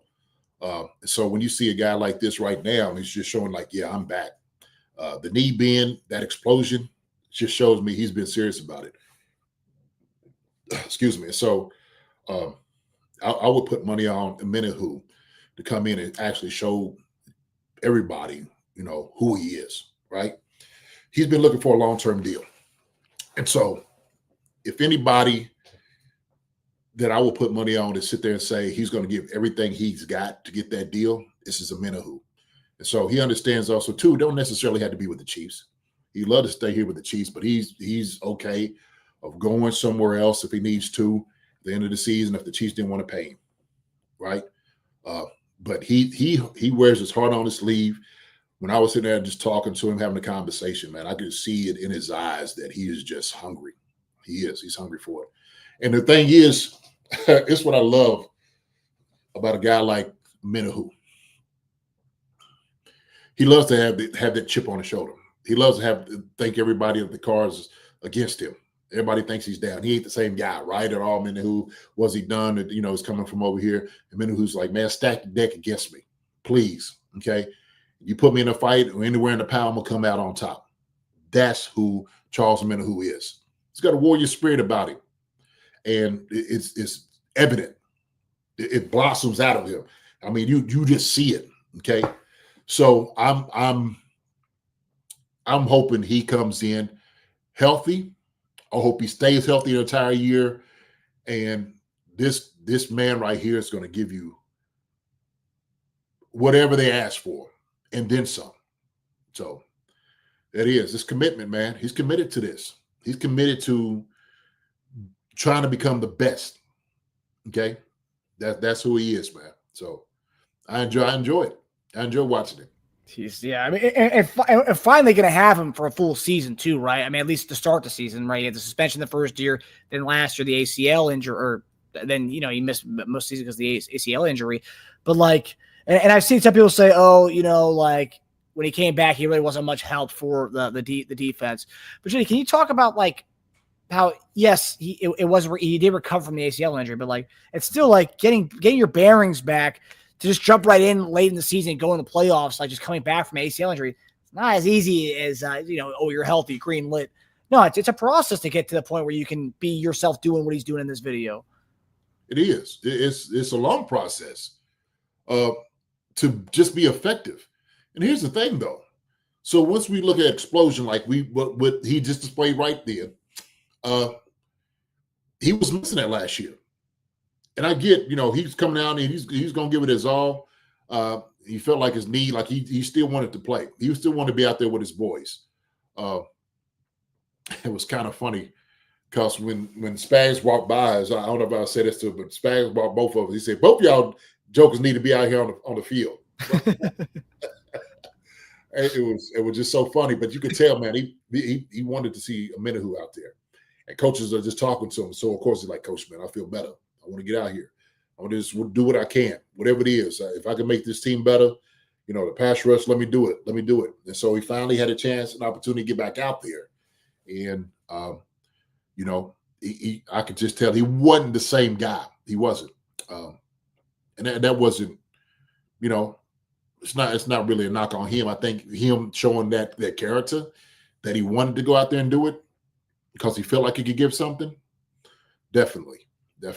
So, because a lot of that is like, right, like I'm healthy, like I'm finally back, but still the mental of like I don't know if I can do my normal moves out there. I don't know if I can do my normal thing. It's having that trust in the know that you are healthy. That's a big part of physical therapy is the fact that you have to trust yourself that like, hey, like you're good now, you can do your thing. And now more time off from the game.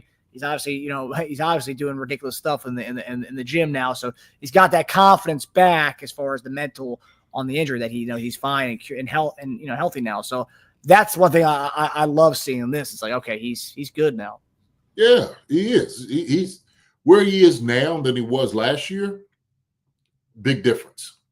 Big difference. So when he said, yeah, I'm back now, that's a fact. That's a fact. So don't sleep on him at all. I know we talk about a lot of different people on defense and defensive line.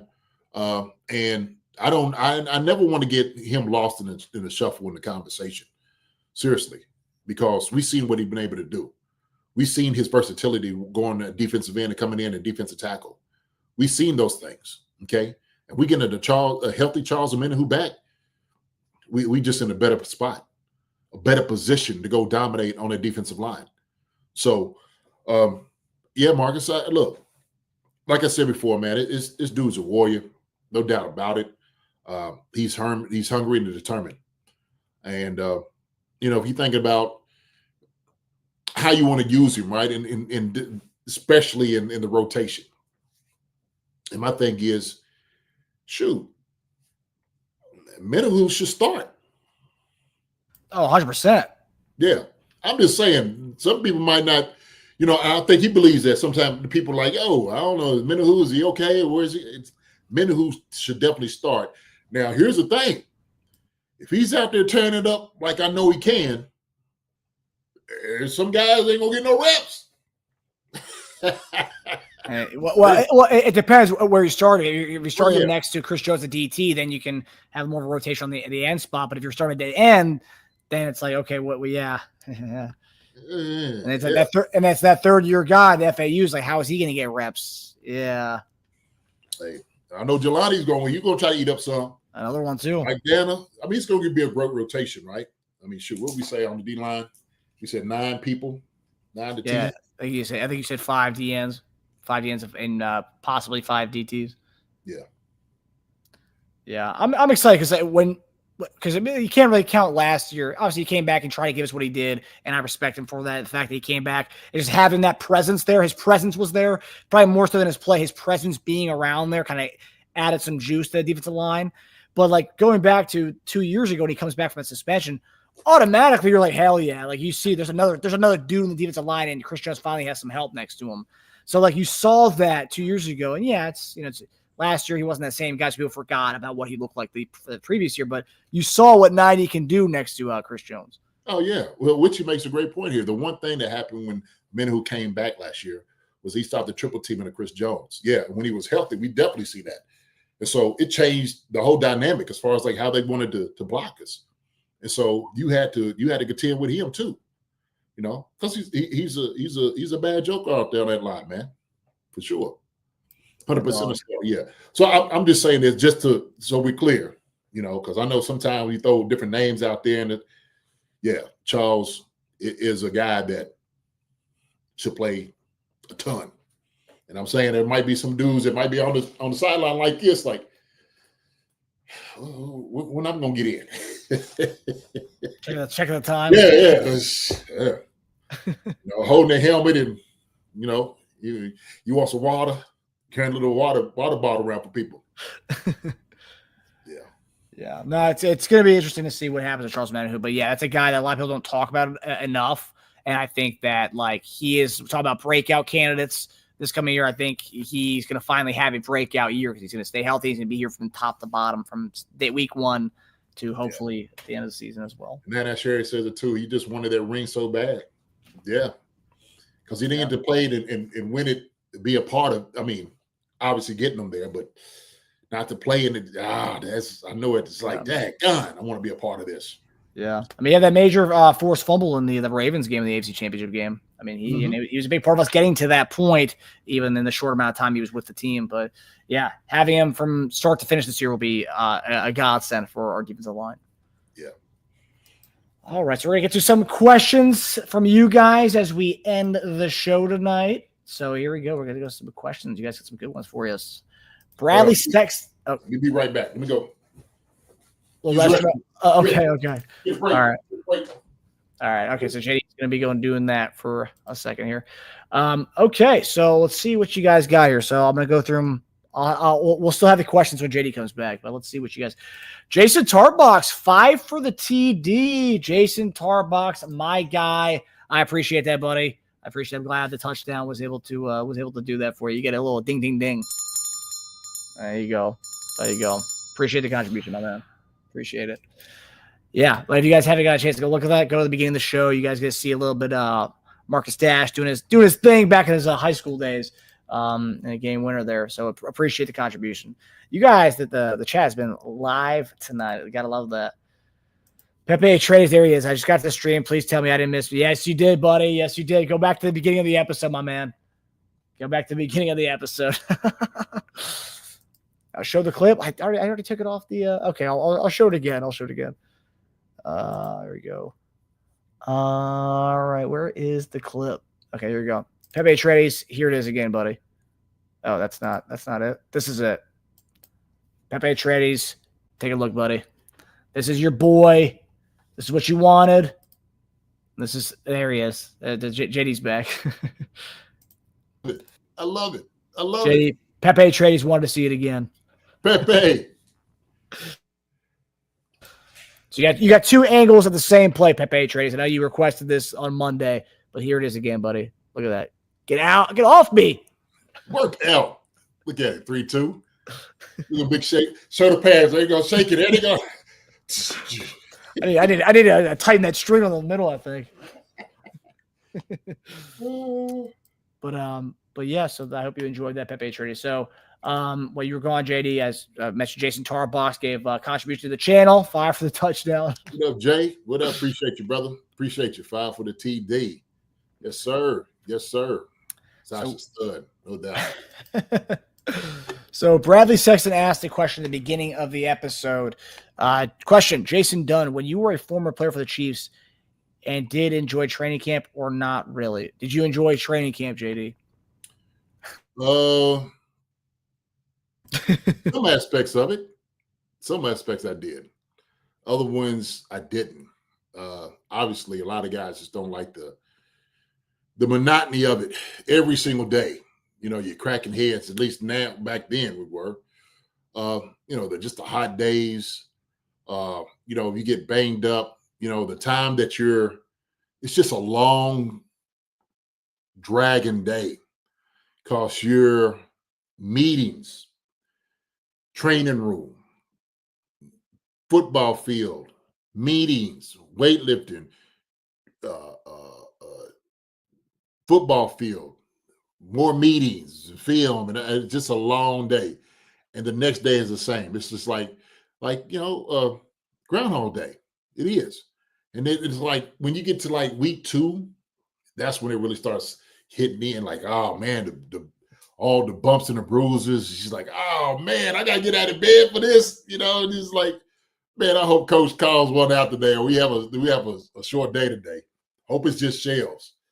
And so you see guys start to kind of drag a little bit. But as far as like camp wise, man, the memories that you have, the things, the shenanigans and stuff that you see on field, those things are always good. Those are always good. And you also have everyone's talked about who's come on our show who was around during the Take for Meal days. I mean, you had the awful conditioning tests, which is one of the worst ever that I've ever heard of. His conditioning test. So like you also have that on top of just the normal monotony of training camp. Yeah, I mean it wasn't too bad though.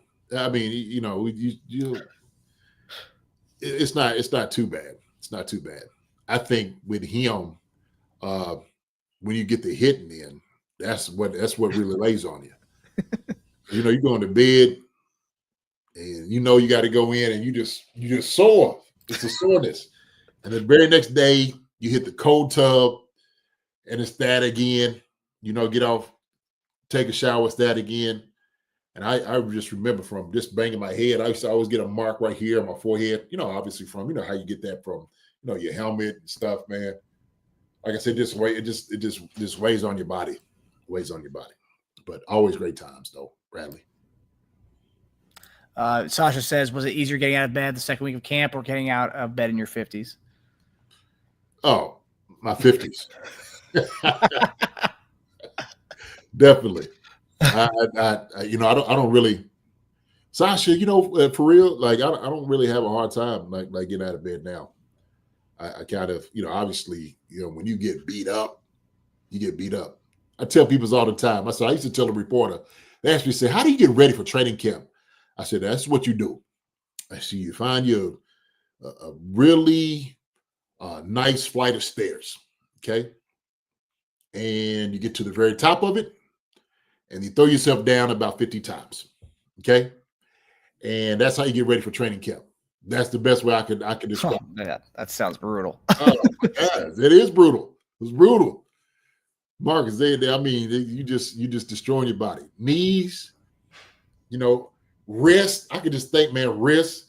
Like everything hurts.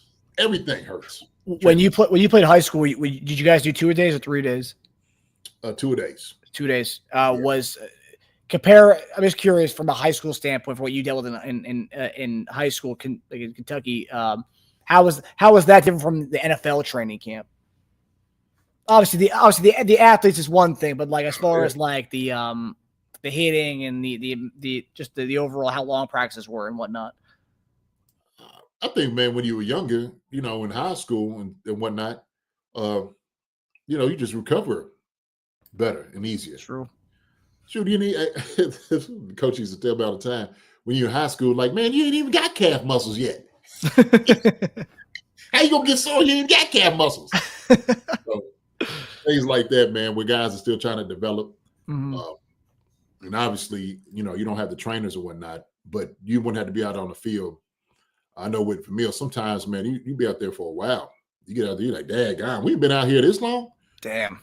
And so, but it's great, and this is what makes us football players, man. We love the physical aspect of it, right? Anytime you had a chance to go and hit and you get some live action, you're about that. You're about that life. Yeah. Then we used to go down to Mankato, or they would come up, the Vikings come up to us. Oh, Lord. That was even better. The invincibility of youth. Yes, sir. Absolutely. So. All right. So we got a question from Pono. I had a little question earlier. Okay, Pono, Kawhi. no. How is it, Jason? What is the infatuation with Kingsley starting at guard? I think Norzad proved himself. Heads over Kingsley. That Denver game was meaningless. What did you think about? But what do you think about that? So I wouldn't think it's an infatuation at all. I think it's just pretty much practical, Pono. Kingsley's came in and Andy himself said he was probably the only bright spot when he played against Denver. Kingsley has proven himself to be a very capable guy, especially at guard. And we know that he's going to have, capable guys on the inside and outside of him. So that protects him as far as, some of his things that we might have thought was, I don't know, his weak points, right? Playing out there tackle. But I don't think it's, an infatuation. If I'm infatuated, Andy is too. Both Andys are. And they understand what they got in Kingsley. Kingsley is a first-round pick, and he deserves to play. And so wasn't that guy at tackle. He could definitely be that guy at guard. And I think they found somebody in him. I think it's really his position to lose, to be honest with you. I don't think I like Norzad. I do. But I don't think Norzad is Kingsley at guard. Okay. Norzad's a guy, obviously, that they want to utilize at center. But all those guys are getting work. They are getting work. But Kingsley, because of, what we got him for, being that high of a pick, man's got to play. 100%. Yeah. He's talented, dude. Talented enough for it. And we've seen him getting reps at that left guard spot since they moved him from left tackle. So like he's already had a leg up on that. I know Norzad and these guys are moving around during training camp and mini camp and whatnot. But like he played center in that game, so you can't really compare what you saw from Norzad in that game, to looking better than Kingsley in that game. It's two totally different positions. Yeah, second round pick. Yeah. All right, Todd Tollfree has a question. What's up, Todd? I think the Chiefs should go after defensive tackle Zach Seiler of Miami. He would make this D crazy. He's a beast, attacks from the inside. He wants out of Miami. What do y'all think? I'm gonna be honest with you. I don't know who this guy is. Maybe I'm just not. I don't know.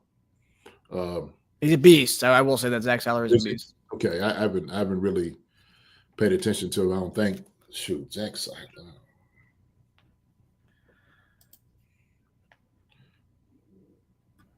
Let me see if I think.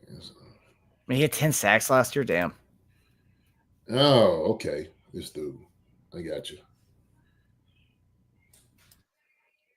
Yeah, okay. I know who you're talking about. Sometimes his names, but you see the body and say, okay, I got you. Yeah.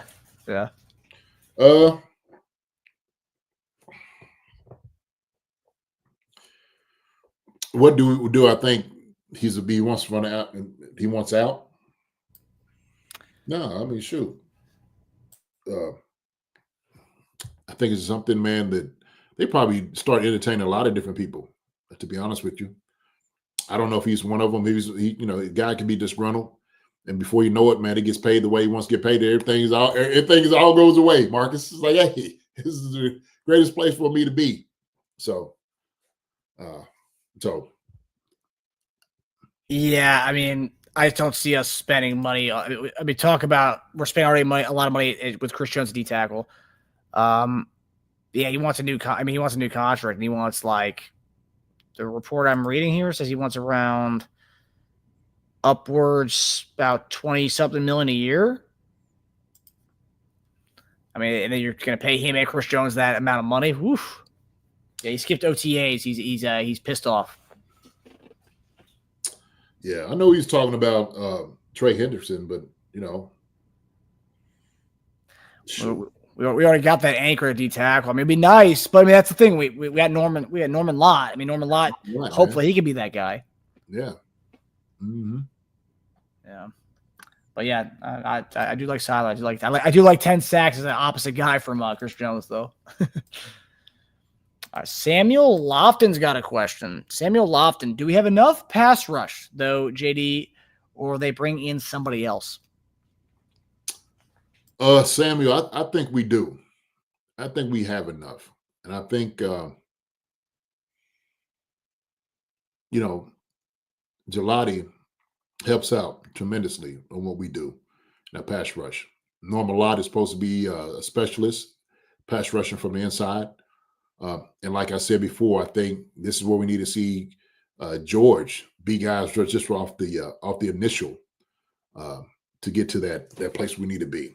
So I truly believe that we do have enough. We've been waiting for FAU also too to kind of show what he can do. We know he has quickness, showed the quickness in college, but now we in the NFL, it's a whole different type of different animal altogether. I think people don't quite understand that. So what you displayed in college is vastly different than what it is in the NFL.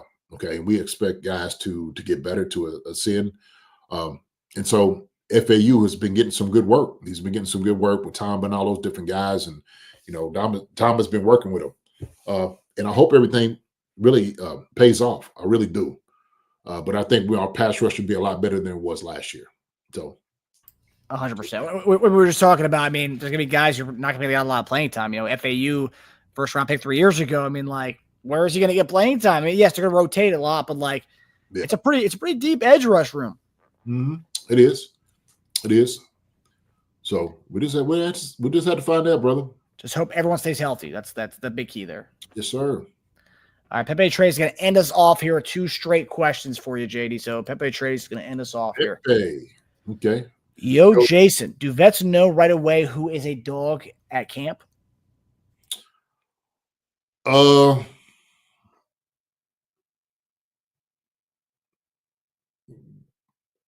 far as new guys coming in, they still got to earn their stripes. Take some time to earn their stripes on that. Vets, you already know who the big dogs are when they come in, on campus. When the vets come in, absolutely. Young dudes, they got to make a name for themselves. And so, a guy can do, have a good practice, but it's all about consistency. So I can't just give you this sucker's a dog. No, the next day his sucker's over there whimpering. No. So we seen some guys fool you before. We got some fool you guys. And one of our coaches used to call it, said, "Man, look like Tarzan, play like Jane." So it might come in like, "Oh man, this sucker right here is a big dog. You need to get him out there to practice." This sucker like, "Oh, I didn't expect this at all." Like, man, who is this dude? And then you start looking at the guy who might not be that big. And next thing you know, man, he's taking everybody's heads off. You're like, wow. So sometimes they just need to emerge. You give a little time, Pepe, to get to see that, man. The training camp, but the first 2 weeks is something that is a sight to see. Yeah, it's like those guys in gym class who would dominate, but then the second they would go out for the football team, putting the pads on, like, you ain't cut out for this. It's a little different than gym class. Yeah. It's like, short, alligator arm, everything, and stepping out. I'm like, oh no, did you just flinch? This is a flinch. Yeah, he got something in him. He got a little bit of that in him. So you got to watch that. Yeah. And final question for Pepe Atreides for the night. Jason, who is the most athletic player you ever played with, and why were they special? Most athletic player I've ever played with, and why were they special? Jeez, I don't know, man. I've seen a lot of great athletes. I'm gonna tell you somebody who was athletic. Was you saw our co-host, Eric Warfield. E-Dub? E-Dub, man. E-Dub was, I mean, off the charts athletic. I mean, seriously. Run, you can catch, jump. I mean, just crazy stuff, man. TG, another one, just athlete, So, man, man, I've seen a lot of great athletes, a lot of great ones. I don't know. I'm trying to think of one that. Go ahead, Marcus. Was because Brian Waters was like a running back in college, right? Yeah. To go from that to go into the guard spot. I mean, for his position, right? He was probably one of the more athletic guards maybe ever. Yeah, for sure. Oh yeah, no doubt about it. Athletic, big guys, athletes. I mean, you could talk about a whole line. Will Shields, Willie Roaf, Brian Waters. I mean, I'm watching them jokers move around. Casey Wigman, Big Tate, and we had some athletic dudes. Somebody showed a clip in our text message of when we were going against the Cleveland Browns, and Trent throws the ball back, and Dwayne Rudd takes his helmet off, and Tater gets the ball. He's running with the ball, and you see them all out in front of Big Tate. And Tate's running. That joker is moving. That sucker is moving. We had some daggone athletes, man. But usually, man, I could name a number of guys. Greg Wesley, Julian Battle. Dante. You just name guys. Philly, just, man. Irvin Fryer. Man, I could just go on and on of just athletic dudes for no reason. Even with Jared Page, he was a major leaguer with the Dodgers. Yeah. But most athletic. He's athlete for sure.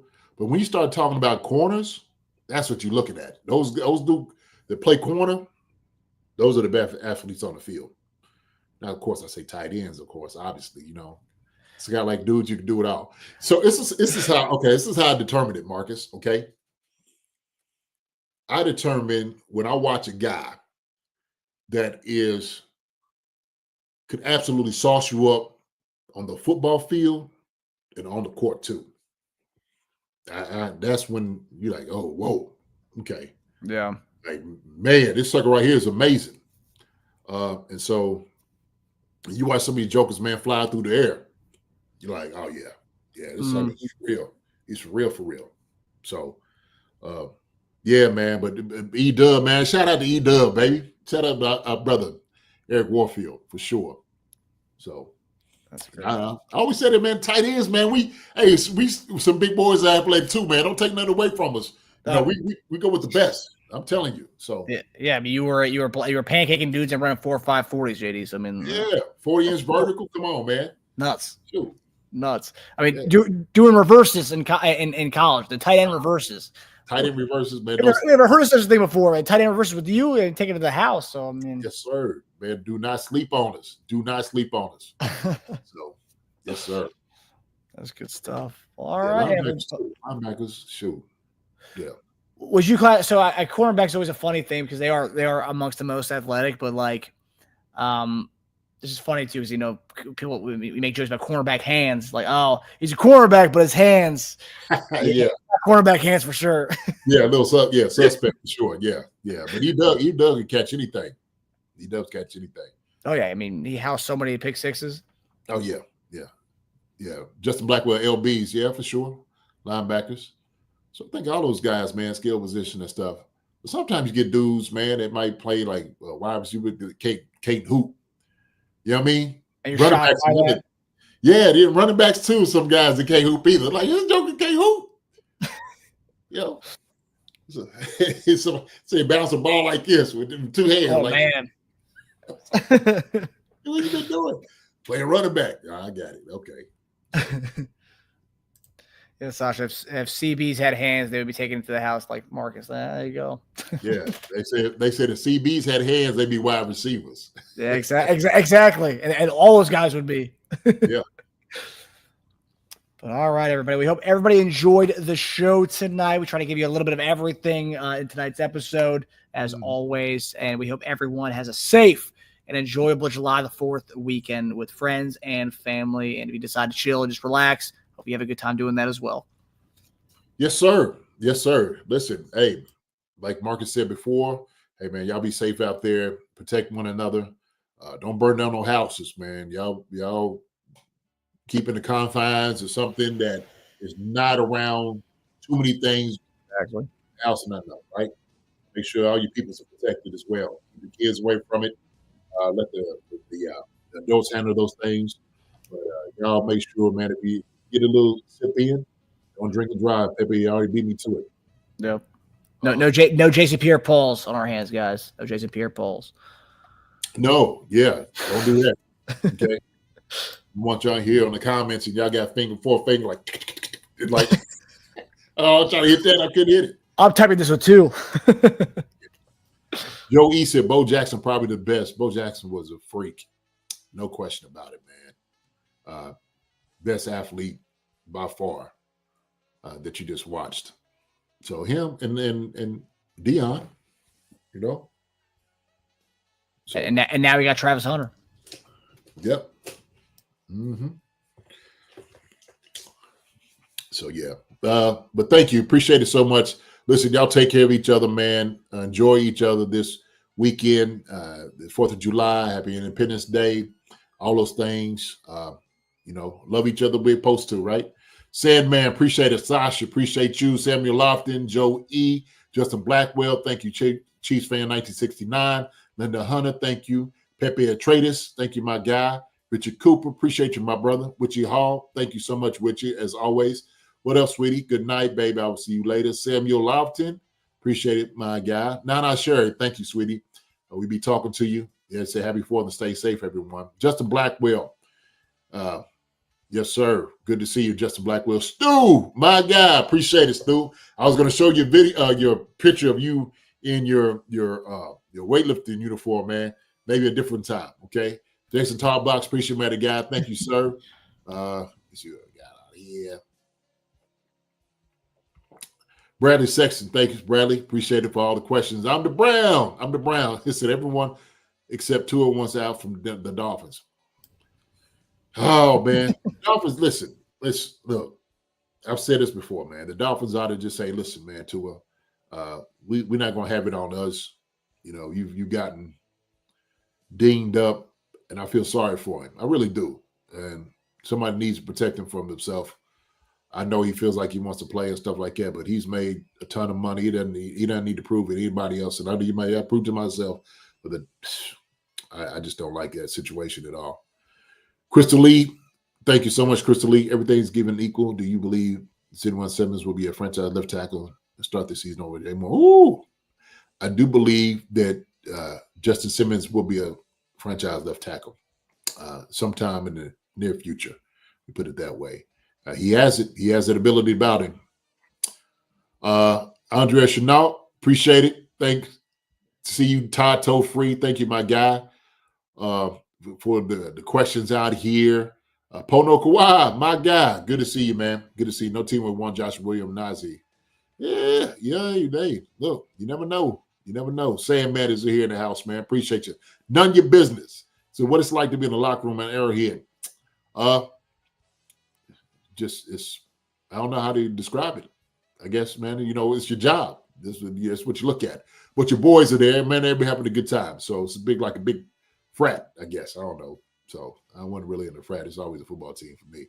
So Del Monte Green Beans. Hope you can stop the run. Oh, yeah, we got it. We're going to, Del Monte Green Beans, we're going to stop the run for sure, man, with these guys up front. Let me see.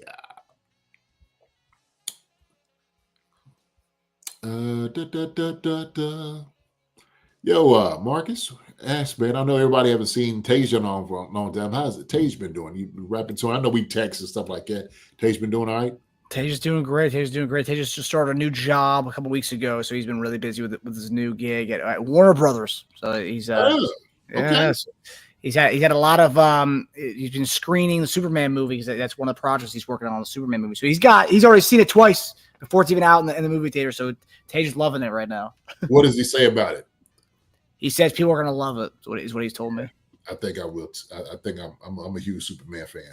I think this looks like it's pretty good. So, Yup Move 2.0. Yeah. It comes on, I think, July the 4th, too, right? Sure. I think it's next week because he was saying that the whole Warner Bros. Studios are doing a Superman week next week, so they're going to be giving out like Superman merchandise to all the employees. Okay. All right. Dave Beal, I just think he's one of the top 5 and no as rookie. I agree with you, Dave. I do. Top 5, I think they don't mind having, your 4 to do that. But I do agree with you, Dave. I know you made a good point, So we're trying to slight you. Rick Henderson, training camp will tell the tale. The decision will be made. Yeah, for sure. Stanley Mooney, what's going on?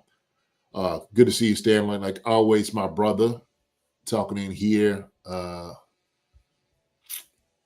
Let's see who else we got in here, man. A lot of people tonight, seem like. There's a lot of people talking. That's a good conversation. Good conversation. Todd Tofree. Good to see you, Todd Tofree. About time. What's going on? I know you finished that bourbon up, man. You got to tell me what you're sipping on next time. What kind you sipping on? Always want to know. Appreciate somebody that loves a good bourbon. Jumpman Flight. These things, George gonna have the best season. I think he will. I think George gonna have a really good season, man. Need to see him go ahead and get after it. Justin DeWay, good to see you, Justin DeWay. G Pick here. Appreciate you, G Pick. The barbershop, seeing him come through. Travis Kelce and Mahomes have been broke the bank for those guys about, yeah, for sure, barbershop. That's who those guys are. We appreciate it. We're glad we have them. Let me see who else we got on here. I'm gonna get my own music. Ray 028. What's up, Ray? Appreciate you, Ray. Casey Colossus. I didn't see you. What's up, guy? Appreciate you, brother. Joe E in the house. MJ prime remark was wrong. Otherwise, he couldn't have had his own opinion. I think you're talking about the whole Benny saying what he said. So I don't know. They'll never learn, do they? Never learn. Scott Van Zell. Roethlisberger should be in prison starting in the longest yard. Sucker right there. Something else, boy. Lyndon Adams, good to see you, man. JD spitting facts. Always, brother. I'm going to do that. Hippie Cypriot. Never heard Pat throw a teammate under the bus, even when it's justified. That part, for sure. Let me see. Who else we got in here? I think that's it, Marcus. Shoot. Listen, you all. Hey, thank you so much for showing up, coming out here saying what's up to us. We appreciate each and every one of you guys. We see what's Hannah is in here. Drew Boucher. I knew I had a couple people. I was like, man, there's some people. Nathaniel Walker. Love the hat. So had to talk to our people, man, Marcus. You know how it is. Deshaun Hammers, my guys in here as well. Listen, you all. Y'all take care. We love you all. Happy 4th. Take care. God bless. Love each other the way you're supposed to love each other. There's a lot of hate out here, man. Grab the people beside you, your neighbors. Love your neighbors as you love yourself. Marcus, we know that. God bless. Take care, Marcus. My brother, I love you. Love you too, brother. We will see y'all next week. All right? So have a good weekend, everybody. Hi, everybody. Thanks for watching. Subscribe here to get the latest from the show. Also, be sure to check out the best clips from Chief Concerns. And if you prefer to listen to the show, subscribe and follow us on Apple Podcasts, Spotify, and anywhere else you get your podcasts.